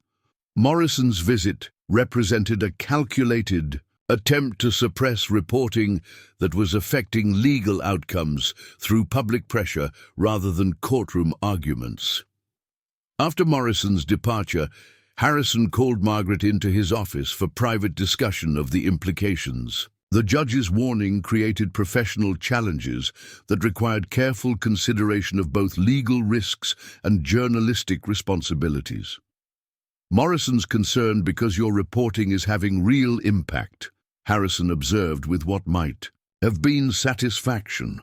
"Judges prefer operating without public attention when they're making questionable decisions." Margaret had researched Morrison's judicial record while preparing her mining law coverage, discovering a pattern of decisions that consistently favored established business interests over individual property rights. His opposition to her reporting suggested the coverage was threatening arrangements that benefited from lack of public scrutiny. "Are you concerned about contempt charges?" Margaret asked directly, recognizing that her reporting might create legal difficulties for the Herald regardless of its accuracy or public value. Harrison considered the question seriously before responding. Morrison's threat reveals weakness rather than strength. If he could challenge our reporting on factual grounds, he would. Instead, he's attempting intimidation because the coverage is exposing problems he'd prefer to keep hidden. The conversation reinforced Margaret's growing understanding of journalism's potential power to affect situations beyond simply informing readers. Her Central City coverage had generated consequences that extended far beyond newspaper circulation, creating legal and political pressure that threatened entrenched interests throughout Colorado's mining industry. Thursday brought news that validated Harrison's analysis when three prominent Denver lawyers announced they were forming a legal consortium to represent women facing property disputes similar to Sarah Chen's situation. The consortium cited Herald coverage as instrumental in revealing systematic patterns of exploitation that individual cases had obscured. Margaret felt deep satisfaction at achieving journalism's ideal of creating positive change through accurate reporting of important issues. Her transition from rejected mail-order bride to influential journalist was producing results that extended beyond personal success to meaningful improvement in other women's circumstances. Friday's mail delivery included a letter from Sarah Chen, reporting significant developments in her legal battle with Walsh and Murphy.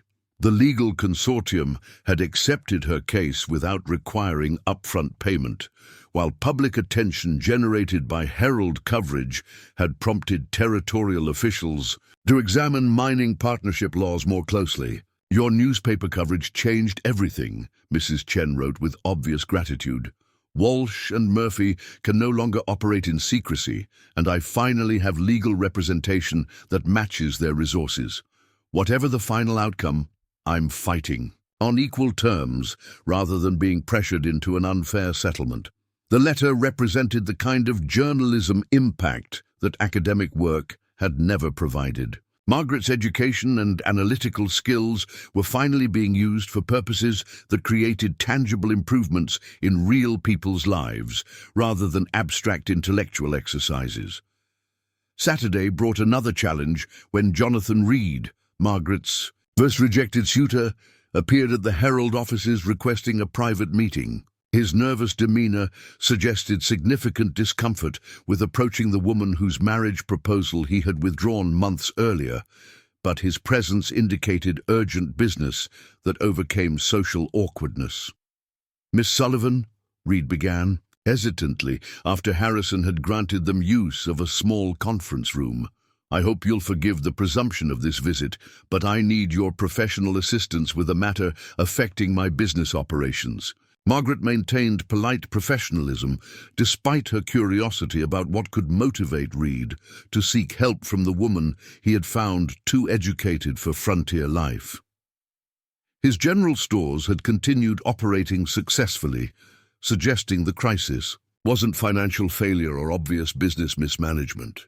"Several suppliers have been pressuring me to terminate relationships with customers who support legal reforms you've been covering," Reed explained with obvious reluctance. "They claim my stores shouldn't serve people whose political views threaten traditional social arrangements." The revelation surprised Margaret with its implications for how her journalism was affecting broader community dynamics. Apparently, her coverage of women's property rights had created political divisions that were extending into commercial relationships throughout Denver's business community. Reed produced correspondence from three major suppliers who provided inventory for his stores, each threatening to terminate business relationships unless he stopped serving customers known to support women's legal equality. The letters revealed an organized campaign to pressure businesses into choosing sides on political issues through economic coercion. "I've built my stores by serving everyone fairly regardless of their personal opinions," Reed continued.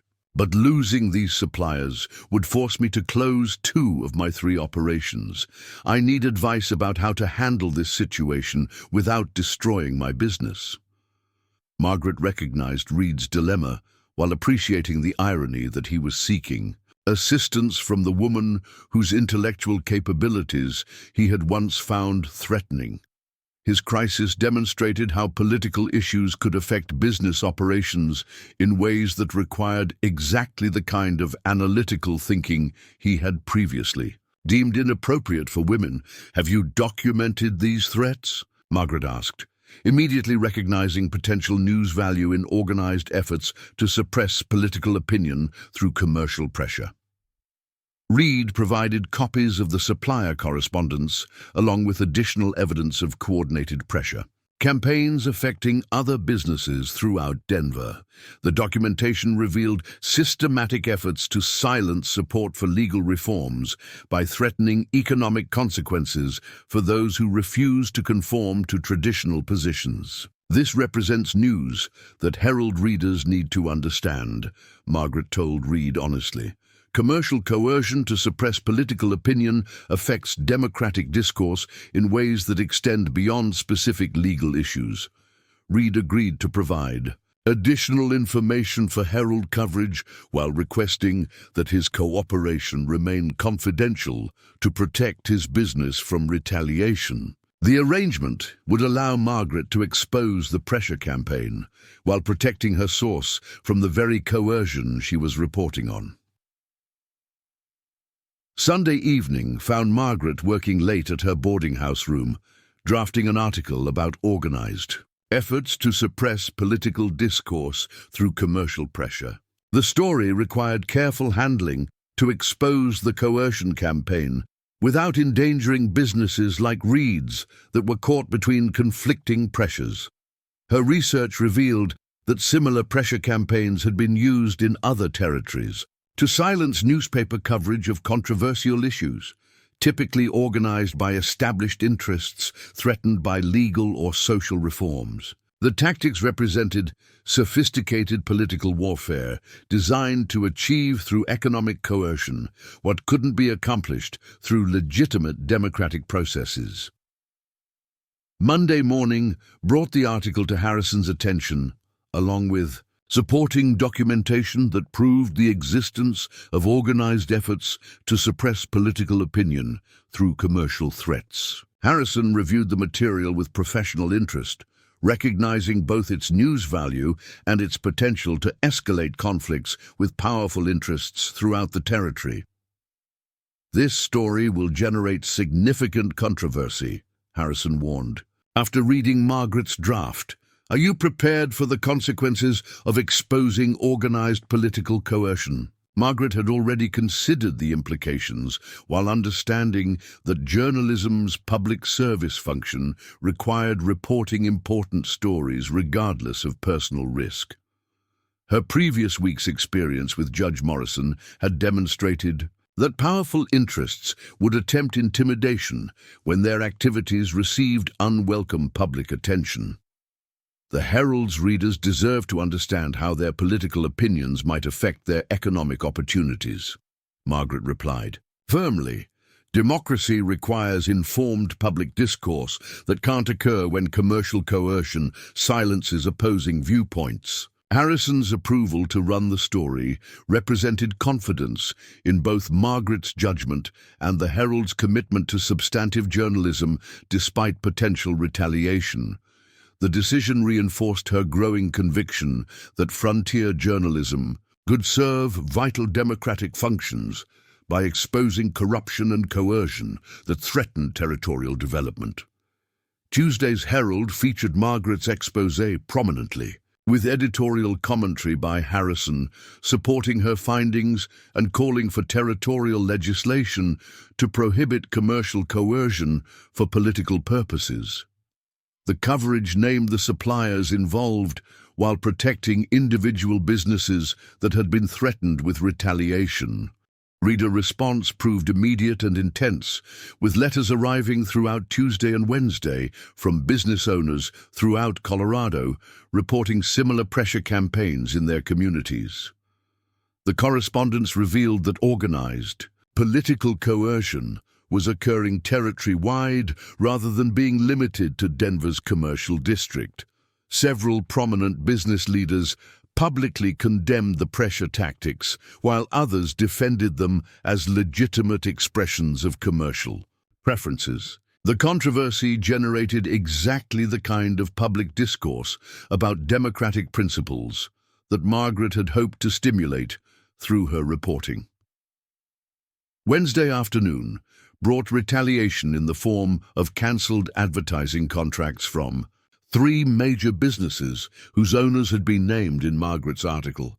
The financial pressure on the Herald represented precisely the kind of commercial coercion her story had exposed, providing additional validation of her reporting while creating practical challenges for the newspaper's operations. Harrison accepted the advertising losses with characteristic determination, recognizing that surrendering to economic pressure would undermine the Herald's credibility and independence. Newspapers that allow advertisers to determine editorial content aren't newspapers, he observed with typical directness. They're commercial publications masquerading as journalism. Thursday brought unexpected support when several new advertisers contacted the Herald specifically because of Margaret's reporting, wanting to demonstrate public support for independent journalism. The replacement advertising didn't fully compensate for cancelled contracts, but it provided evidence that principled journalism could attract support as well as opposition. Margaret found herself simultaneously exhilarated by the impact of her reporting and sobered by the organized resistance it had encountered. Her transition from unwanted mail-order bride to influential journalist was creating consequences that extended throughout Colorado Territory's political and commercial communities. Friday's developments proved even more significant when territorial Attorney General Robert Hayes announced an investigation into commercial coercion for political purposes, citing Herald coverage as evidence of systematic violations of democratic principles. The investigation promised to examine whether organized pressure campaigns violated existing laws while considering new legislation to protect political discourse from economic retaliation. The announcement represented a remarkable evolution from Margaret's initial legislative coverage to active participation in shaping territorial policy through investigative journalism. Her education and analytical skills were finally being recognized not just as professional assets, but as tools for democratic improvement. Saturday evening found Margaret reflecting on the extraordinary month since beginning her journalism career. At the Herald, her coverage had evolved from simple legislative reporting to complex investigations that were affecting legal proceedings, commercial relationships, and territorial policy development throughout Colorado. The transformation from rejected mail-order bride to influential journalist represented more than professional success. It demonstrated that frontier society, despite its limitations and prejudices, could reward merit and capability when they were demonstrated through practical achievement rather than social conformity. As she prepared for whatever challenges the following week would bring, Margaret felt confident that she had finally found work that utilized her education and intelligence for purposes worthy of both.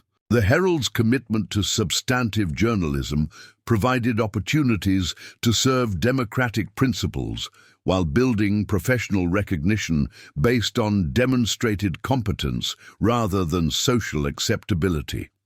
The journey from Philadelphia spinster to Colorado Territory journalist had taught Margaret that true worth couldn't be measured by conformity to others' expectations, but only through one's own achievements in service of causes larger than personal comfort or social approval. Monday morning brought a crisis in the form of a legal summons delivered to the Herald offices by territorial marshal deputies, whose official presence immediately drew attention from passers-by and neighboring businesses. Margaret was editing reader correspondence when the marshals approached Harrison's office, their formal bearing suggesting serious legal proceedings that would affect the newspaper's operations significantly. The summons charged the Herald with criminal libel for its coverage of commercial coercion campaigns, specifically naming Margaret's articles as evidence of malicious falsehood designed to damage legitimate business reputations. Judge Morrison had apparently found legal grounds to pursue the intimidation he had threatened during his previous visit, using Colorado Territory's broad libel statutes to criminalize journalism that challenged powerful interests. Harrison reviewed the legal documents with growing anger, recognizing the charges as judicial retaliation for newspaper coverage that had exposed questionable legal practices. The libel accusations focused on Margaret's identification of specific businesses involved in political coercion, claiming that naming them publicly constituted defamation regardless of factual accuracy. "This is exactly what Morrison threatened," Harrison told Margaret after the deputies departed. "He's using libel laws to prosecute journalism that interferes with his preferred legal outcomes." Margaret studied the charges while considering their implications for both her career and the Herald's continued operations. Criminal libel convictions could result in substantial fines and potential imprisonment, while the legal proceedings themselves would drain resources needed for newspaper production and distribution.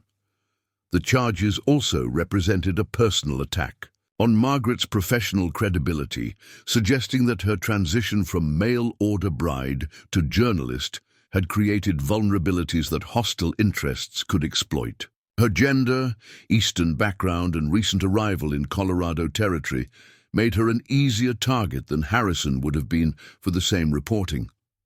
"Are you concerned about the legal risks?" Margaret asked, recognizing that her employment might create liabilities Harrison hadn't anticipated when hiring her. Harrison's response revealed both professional principle and personal loyalty that surprised Margaret with its strength. The Herald doesn't abandon staff members for doing excellent journalism. If Morrison wants to prosecute accurate reporting, he'll face a fight that exposes his judicial misconduct to public scrutiny. Tuesday brought complications when several Herald advertisers requested meetings to discuss their continued relationships with a newspaper facing criminal charges. The commercial pressure represented exactly the kind of coercion Margaret had reported on, but the irony provided little comfort as advertising revenue crucial to the Herald's survival came under threat. Margaret attended these meetings as Harrison's representative, defending her reporting while addressing business concerns about association with potentially criminal journalism. The conversations required diplomatic skills she had developed during her unsuccessful courtships, though now applied to professional rather than romantic relationship management. Miss Sullivan's articles have been factually accurate and professionally written, Margaret explained to William Curtis, owner of Denver's largest hardware store. Criminal libel charges don't invalidate journalism that serves legitimate public interest. Curtis's response revealed the complex pressures facing businesses, caught between supporting press freedom and avoiding association with controversial coverage. "I personally support the Herald's journalism, but my customers include people on both sides of these political disputes. Continued advertising might alienate significant portions of my clientele." Similar conversations throughout Tuesday and Wednesday demonstrated how criminal charges against the Herald were creating broader chilling effects on press freedom throughout Denver's business community. Even supporters of Margaret's reporting felt compelled to distance themselves from potential legal complications. Wednesday afternoon brought an unexpected alliance when Dr. Thomas Mitchell, Margaret's second rejected suitor, appeared at the Herald, offices requesting private consultation about the legal proceedings. His presence surprised Margaret, given their acrimonious parting months earlier over her presumptuous involvement in his medical practice. Miss Sullivan, Mitchell began with obvious discomfort, I disagree with your political opinions, but I cannot support judicial persecution of legitimate journalism. Judge Morrison's libel charges represent dangerous precedent that threatens democratic discourse regardless of specific editorial positions. Mitchell's opposition to criminal libel prosecution reflected professional recognition that press freedom affected all citizens rather than just newspaper staff. His willingness to support Margaret despite their personal conflicts demonstrated that the legal proceedings had generated concern extending beyond partisan political divisions. I'm prepared to testify about your character and professional competence. If criminal proceedings advance to trial, Mitchell continued, medical practice requires evaluating evidence objectively rather than accepting convenient conclusions, and your journalism demonstrates similar analytical rigor. The offer represented remarkable evolution in Mitchell's assessment of Margaret's capabilities, suggesting that her professional achievements had earned respect even from those who had previously found her intelligence threatening. His support also provided credible character testimony from a prominent community figure whose political views differed from the Herald's editorial positions. Thursday's territorial legislature session brought additional developments when Senator Kaine introduced emergency legislation to strengthen press freedom protections throughout Colorado Territory. The proposed law would require higher standards for criminal libel prosecutions while prohibiting commercial retaliation against newspapers for editorial coverage. Margaret covered the legislative session despite her personal involvement in the issues being debated, maintaining journalistic objectivity while reporting on proposals that directly affected her own legal situation. The challenge required professional discipline that separated her reporting responsibilities from her personal interests in the proceedings' outcomes. The legislative debate revealed sharp divisions about press freedom and its relationship to judicial authority throughout Colorado Territory. Conservative legislators supported Judge Morrison's right to prosecute journalists whose coverage interfered with legal proceedings, while reform advocates argued that criminal libel laws were being misused to suppress legitimate criticism of judicial decisions. Free press serves democracy by exposing governmental misconduct to public scrutiny, Senator Kaine declared during afternoon debate. Citizens cannot make informed decisions about their representatives without access to accurate information about official actions and their consequences. Opposition speakers countered that unlimited press freedom could undermine legal proceedings through prejudicial coverage that influenced public opinion before judicial consideration of evidence. The philosophical conflict reflected broader tensions between democratic transparency and institutional authority that affected territorial governance beyond specific journalism cases. Friday brought news that Sarah Chen's legal battle had reached favorable resolution when territorial officials ordered new hearings on mining partnership disputes throughout Colorado. The Herald's coverage had generated sufficient public pressure to force systematic examination of legal practices that had previously operated without scrutiny. Mrs. Chen's letter expressing gratitude for Margaret's reporting provided personal validation that journalism could achieve meaningful improvements in individual circumstances while serving broader democratic purposes. The successful outcome also demonstrated that press freedom produced practical benefits that justified protecting it against judicial intimidation. Saturday's emergency meeting of Denver's business community addressed the broader implications of criminal libel prosecutions for territorial economic development. Several prominent entrepreneurs argued that prosecuting journalism discouraged the kind of investigative reporting that exposed corruption and protected business interests from fraudulent competition. Margaret attended the meeting as the Herald's representative, observing debates about press freedom among business leaders whose commercial interests were directly affected by newspaper coverage. The discussions revealed complex relationships between journalism, business development, and democratic governance that extended beyond simple partisan political divisions.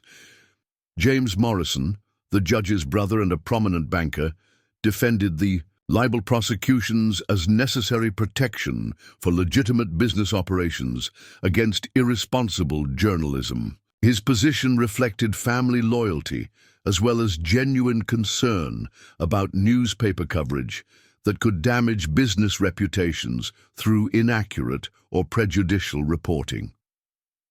Opposition speakers argued that criminal libel laws were being misused to suppress legitimate criticism of questionable business practices, creating an environment where corruption could flourish without exposure. The debate crystallized fundamental disagreements about journalism's role in territorial society and its relationship to established authority. Sunday evening found Margaret preparing for Monday's preliminary hearing on the criminal libel charges, reviewing her articles and supporting documentation to ensure complete accuracy of every factual claim. The legal proceedings would test not only her journalism, but also the broader principle of press freedom in frontier society. Harrison had arranged legal representation through attorneys supporting press freedom, including several who had been inspired by Margaret's coverage to take on cases defending democratic principles. The legal consortium demonstrated that her journalism had generated supportive networks extending beyond newspaper readership to professional communities committed to constitutional principles. The preliminary hearing would determine whether sufficient evidence existed to justify criminal libel prosecution, requiring Margaret to defend her reporting against accusations of malicious falsehood designed to damage business reputations. The proceedings would establish precedents affecting press freedom throughout Colorado Territory and potentially other Western jurisdictions. Monday morning brought Margaret to the territorial courthouse with confidence based on careful documentation of every claim in her disputed articles. Her legal preparation reflected the same systematic approach she had applied to academic research, ensuring that factual accuracy could withstand hostile scrutiny from prosecutors seeking to criminalize legitimate journalism.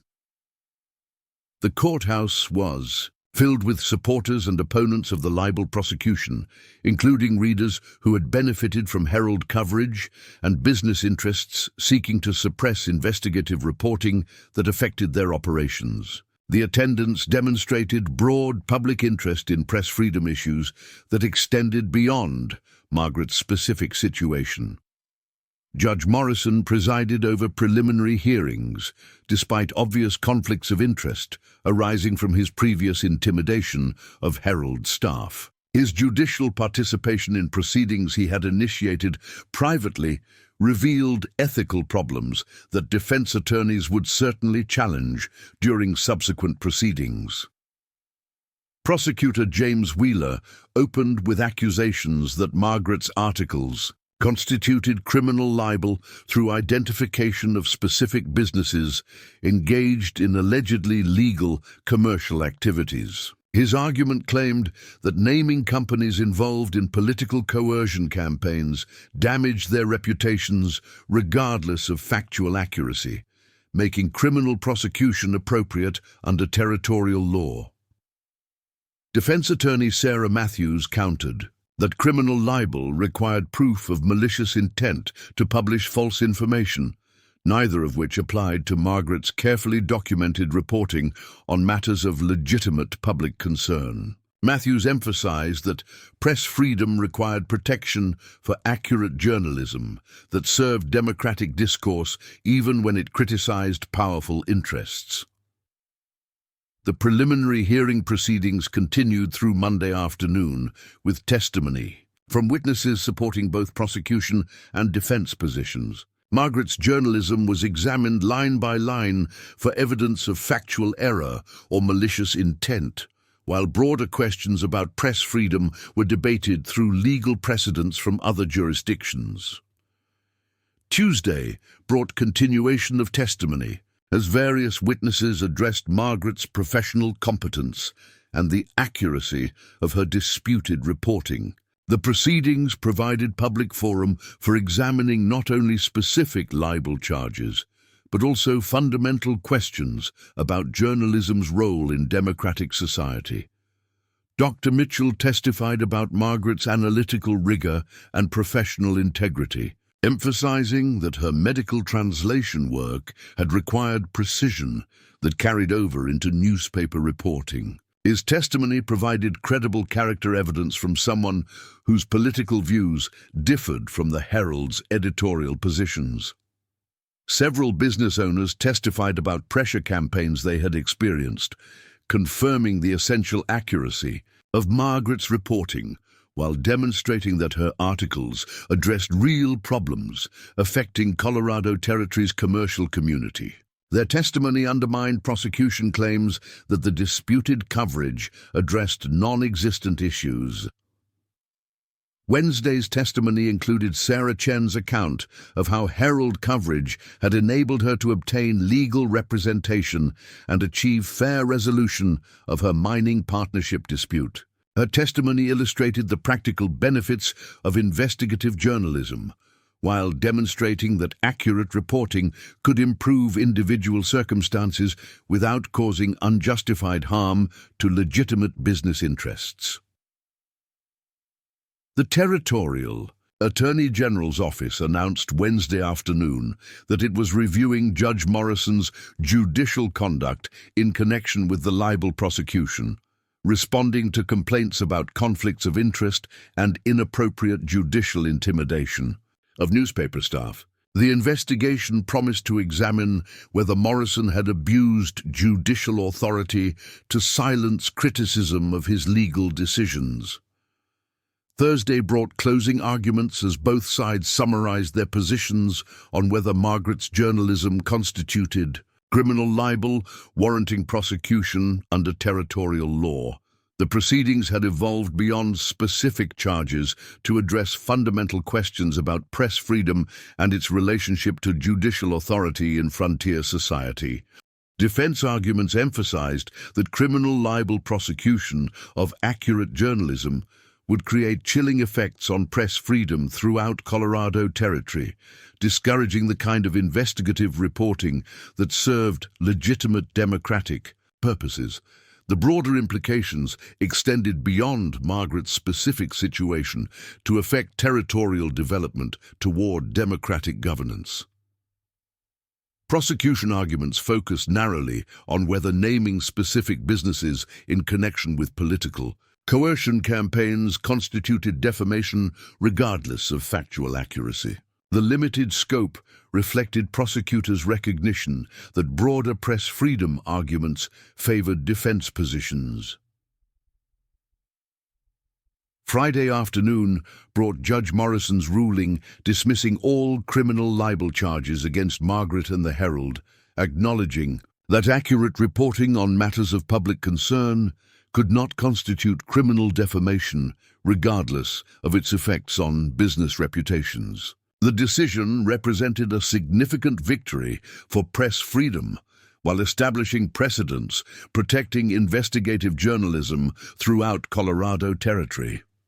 The courtroom erupted in applause as Morrison read his dismissal order, with Herald supporters celebrating a victory that validated Margaret's transition from unwanted mail-order bride to influential journalist whose work had successfully withstood legal challenge from powerful territorial interests.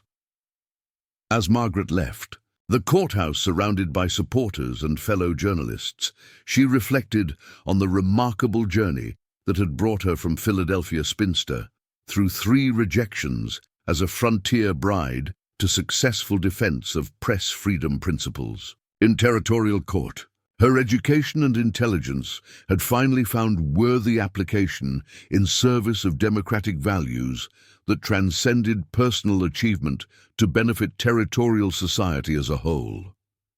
6 months after the libel charges were dismissed, Margaret stood in the Herald's expanded offices, supervising the installation of a new printing press that would double their daily circulation capacity. The newspaper's readership had grown dramatically following the court victory, with subscribers throughout Colorado Territory and neighboring states seeking the kind of investigative journalism that had successfully challenged judicial intimidation and commercial coercion. The Herald's success had created opportunities Margaret could never have imagined during her desperate days as a rejected mail-order bride. Eastern newspapers were requesting syndication rights to her articles, while journalism schools invited her to lecture about frontier reporting techniques. Publishers from San Francisco to Boston had offered positions that would advance her career beyond anything possible in territorial Colorado. Yet Margaret found herself reluctant to leave Denver, despite professional opportunities that beckoned from more established markets. The Herald had become more than employment. It represented the first place where her education and intelligence had been valued for their own merits, rather than measured against social expectations about appropriate feminine behavior.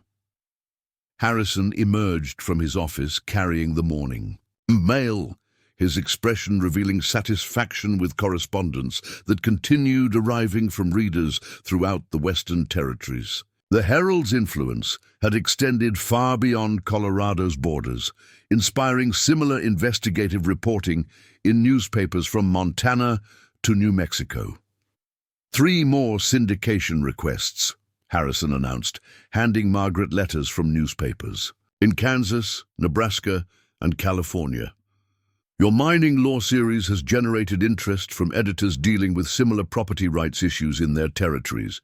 Margaret reviewed the correspondence, while considering how dramatically her circumstances had changed since arriving in Denver as an unwanted bride seeking any form of security. The syndication offers represented financial independence that exceeded her most optimistic expectations, along with professional recognition that validated years of education her family's friends had deemed impractical for women. The transformation seemed almost miraculous when compared to her desperate situation. Less than a year earlier, she had evolved from a woman deemed too educated for frontier marriage to a journalist whose work influenced territorial policy and inspired democratic reforms throughout the American West. There's something else, Harrison continued, his tone shifting to uncharacteristic formality. I've received an offer to purchase the Herald from a newspaper syndicate in Chicago. They're impressed by our circulation growth and want to expand into Western markets. Margaret felt unexpected concern at the possibility that Harrison might sell the newspaper that had become central to both their professional lives. The Herald represented more than business success. It embodied their shared commitment to journalism that served democratic principles rather than merely commercial interests. Are you considering the offer? Margaret asked, recognizing that Harrison's decision would significantly affect her own future plans. Harrison studied her expression carefully before responding. That depends partly on whether my key staff members are interested in continuing our work here or pursuing opportunities elsewhere. The conversation touched on questions Margaret had been avoiding about her long-term plans and professional goals. The Herald offered security and meaningful work, but Eastern newspapers provided advancement opportunities unavailable in frontier journalism. Her choice would determine not only her career trajectory, but also the kind of life she wanted to build in the American West. Before Margaret could respond, the morning mail delivery brought news that would complicate her decision-making process significantly. A letter from Bryn Mawr College invited her to return as a lecturer in journalism and social reform, offering salary and prestige that recognized her achievements while providing opportunities to influence the next generation of educated women. The academic position represented a return to the intellectual environment where her education had been nurtured, combined with professional recognition for the practical applications she had developed through frontier journalism. Teaching would allow her to share lessons learned about using education for democratic purposes while inspiring other women to pursue meaningful careers. Impressive offer, Harrison observed after reading the Bryn Mawr invitation. Academic positions of that caliber rarely become available to women, regardless of their qualifications. Margaret appreciated both the opportunity and its significance for women's professional advancement. Her success at the Herald had apparently created precedents that opened doors previously closed to female journalists, demonstrating that frontier achievements could translate into Eastern recognition. Yet the prospect of leaving Colorado Territory troubled her in ways she hadn't anticipated.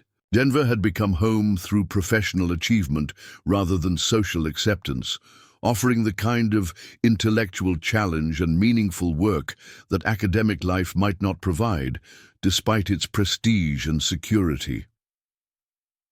That afternoon brought another complication when Samuel Harrison requested private conversation about matters extending beyond newspaper operations. His manner suggested personal rather than professional concerns, though Margaret couldn't imagine what private business they might need to discuss. "Margaret," Harrison began, using her first name for perhaps the first time since her employment, "I want to discuss the Herald's future and your role in determining it." The conversation took place in his office after normal business hours, when the newsroom was quiet and their discussion wouldn't be interrupted by the daily pressures of newspaper production. Harrison's formal approach suggested important decisions that would affect both their professional and personal relationships. "The Chicago Syndicate's offer is substantial enough to provide financial security for the rest of my life," Harrison continued. "But selling would likely mean the Herald loses its independence and commitment to investigative journalism. Corporate owners typically prioritize profits over public service." Margaret understood the implications immediately. The Herald's success had attracted commercial interest, precisely because of the qualities that would be compromised under corporate ownership. Independent journalism that challenged powerful interests was rarely compatible with profit maximization and advertiser satisfaction. "What alternative are you considering?" Margaret asked, recognizing that Harrison wouldn't raise these concerns without having potential solutions in mind. Harrison's proposal surprised her with its audacity and personal implications. Partnership, equal ownership, shared editorial control, and collaborative decision-making about the Herald's future direction. You've earned the right to determine this newspaper's development rather than simply working for someone else's vision. The offer represented professional recognition beyond anything Margaret had imagined possible when she first sought employment at the Herald. Equal partnership would provide both financial security and editorial independence while allowing her to continue the investigative work that had given her life purpose and meaning. Yet the proposal also carried personal implications that complicated her response. Partnership with Harrison would create professional and personal relationships that extended far beyond employee and employer, requiring trust and collaboration that resembled marriage more than business arrangements. "I need time to consider both your offer and the academic position," Margaret replied honestly. "These decisions will determine not only my career, but the kind of life I want to build." Harrison nodded understanding. "Take whatever time you need. The Herald's future depends on making decisions that serve long-term purposes rather than immediate convenience." That evening, Margaret walked through Denver's growing business district, observing the changes that had occurred during her months at the Herald. New buildings, expanded commerce, and increased population reflected territorial development that her journalism had helped facilitate by exposing corruption and protecting democratic institutions. The city that had initially rejected Her as too educated for frontier life now provided professional opportunities that exceeded anything available in Eastern establishments. Denver's growth had created demand for the kind of sophisticated journalism she could provide, while her success had demonstrated that merit could overcome prejudice when demonstrated through practical achievement. Mrs. Peterson was waiting in the boarding house parlor when Margaret returned, her expression suggesting awareness of the important decisions Margaret was contemplating. The older woman had become both friend and advisor during Margaret's transformation from unwanted bride to successful journalist. "You look like someone facing important choices," Mrs. Peterson observed with characteristic directness. "Career decisions, I would guess, given all the correspondence you've been receiving lately." Margaret shared the offers from both the Chicago Syndicate and Bryn Mawr College, along with Harrison's partnership proposal. Mrs. Peterson listened with the careful attention of someone who understood that professional decisions often determined impersonal happiness more than romantic relationships did. "Interesting choices," Mrs. Peterson commented when Margaret finished explaining her options. "Financial security, academic prestige, or continued frontier journalism?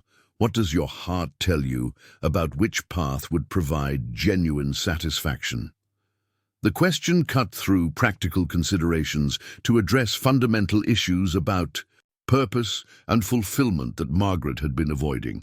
Her heart's preference was clear, despite the rational arguments supporting other alternatives.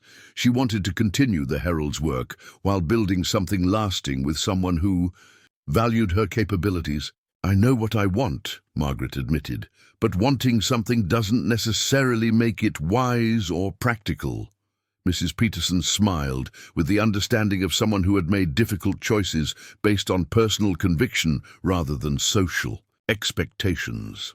"My dear, you've already demonstrated that following your convictions produces better results than conforming to others' expectations about what's wise or practical." Sunday evening brought Margaret's decision after days of careful consideration about professional goals and personal values. She would accept Harrison's partnership offer while declining both the academic position and syndication opportunities that would require leaving Colorado territory. The choice represented commitment to building something meaningful rather than simply advancing her career through established channels. Partnership with Harrison offered both professional fulfillment and personal happiness, while allowing her to continue serving democratic principles through independent journalism. Monday morning found Margaret in Harrison's office, prepared to discuss terms for their partnership arrangement. Her decision had clarified priorities that academic success and career advancement couldn't satisfy as completely as meaningful work shared with someone who respected her capabilities. "I accept your partnership offer," Margaret announced without preamble. "But I want to expand our scope beyond territorial coverage to include regional and national stories that affect Western development." Harrison's relief was evident, despite his attempt to maintain professional composure. "I was hoping you would stay. The Herald needs your vision for its future development." Their discussion of partnership terms revealed shared commitment to journalism that served democratic purposes, while maintaining financial viability in competitive newspaper markets. Both partners would contribute equally to editorial decisions while sharing profits and responsibilities according to their respective strengths and interests. The partnership agreement also addressed personal relationships with careful attention to maintaining professional boundaries while acknowledging the affection and mutual respect that had developed through their collaborative work. Neither wanted to risk the professional partnership through romantic complications, yet both recognized feelings that extended beyond purely business relationships. Tuesday brought public announcement of the new partnership structure, along with the Herald's plans for expanded coverage throughout Colorado Territory and neighboring states. Reader response was overwhelmingly positive. with congratulatory letters arriving from journalists, business leaders, and ordinary citizens who had benefited from the Herald's investigative reporting.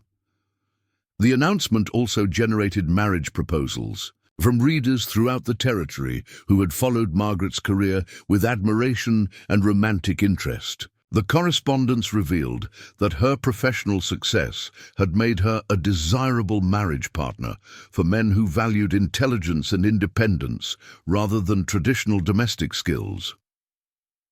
Wednesday's territorial legislature session brought Margaret full circle from her initial assignment covering women's property rights to witnessing passage of comprehensive legal reforms that her journalism had helped inspire. The new laws provided meaningful protection for female property ownership while establishing precedents for gender equality that exceeded most eastern states.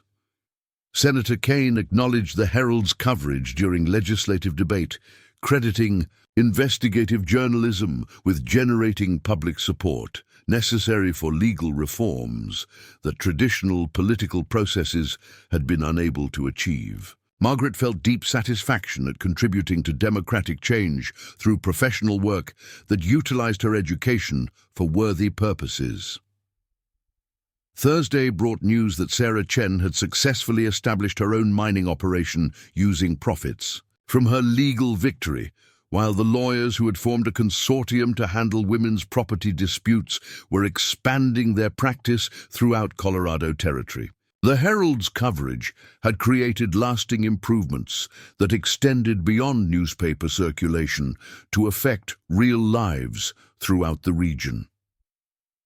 Friday afternoon found Margaret and Harrison celebrating the Herald's first anniversary under their partnership, with champagne and reflection on accomplishments that exceeded both their expectations. The newspaper had become Colorado Territory's most influential publication, while establishing precedents for investigative journalism throughout the American West.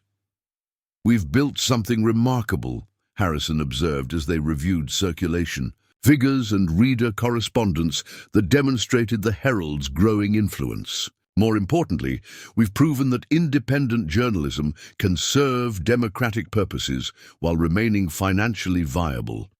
Margaret agreed while recognizing that their success reflected collaborative effort rather than individual achievement. Her education and analytical skills had found worthy application through Harrison's commitment to journalism that prioritized public service over profit maximization. 6 months later, Margaret Sullivan Harrison stood in their new home overlooking Denver's expanding skyline, watching the sunrise illuminate mountain peaks that had witnessed her transformation from rejected mail-order bride to respected journalist and equal partner in Colorado Territory's most influential newspaper. The simple wedding ceremony had taken place in the Herald's offices, surrounded by the printing presses and editorial desks that had brought them together through shared commitment to democratic journalism. Judge Kane had officiated, while Mrs. Peterson and the Herald staff served as witnesses to vows that promised professional and personal partnership based on mutual respect and shared values. Margaret's marriage to Harrison represented the successful conclusion of her search for a relationship that valued her intelligence rather than requiring its suppression. Unlike her experiences with previous suitors who had found her education threatening, Harrison appreciated her capabilities while contributing his own strengths to their collaborative endeavors. The Herald continued flourishing under their joint leadership, with syndication arrangements providing national distribution for investigative stories that influenced territorial development throughout the American West. Margaret's articles about women's rights, governmental corruption, and economic development appeared in newspapers from California to Texas, establishing her reputation as one of the region's most important journalists. As Margaret prepared breakfast in their comfortable kitchen, she reflected on the extraordinary journey that had brought her from Philadelphia spinster through 3 rejections as a frontier bride to success as a journalist whose work influenced territorial policy throughout Colorado and neighboring states. The transformation demonstrated that frontier society, despite its limitations and prejudices, offered opportunities for women willing to challenge conventional expectations and prove their worth through practical achievement rather than social conformity. Her education, once deemed a liability in the marriage market, had become the foundation for professional success that exceeded anything traditional women's roles could have provided. Most importantly, Margaret had discovered that true happiness came not from finding someone willing to accept her despite her intelligence, but from finding someone who valued her mind as much as her heart. Harrison's respect for her capabilities had created the foundation for both professional partnership and personal love that fulfilled her completely. The mail-order bride, who had been rejected for being too educated, had ultimately found her greatest success by embracing rather than hiding the very qualities that had made her unsuitable for traditional frontier marriage. In the growing territory of Colorado, where innovation and intelligence were valued over conformity to established social patterns, Margaret Sullivan Harrison had finally found her place and her purpose. Up next, you've got two more standout stories right on your screen. If this one hits the mark, you won't want to pass these up. Just click and check them out. And don't forget to subscribe and turn on the notification bell so you don't miss any upload from us.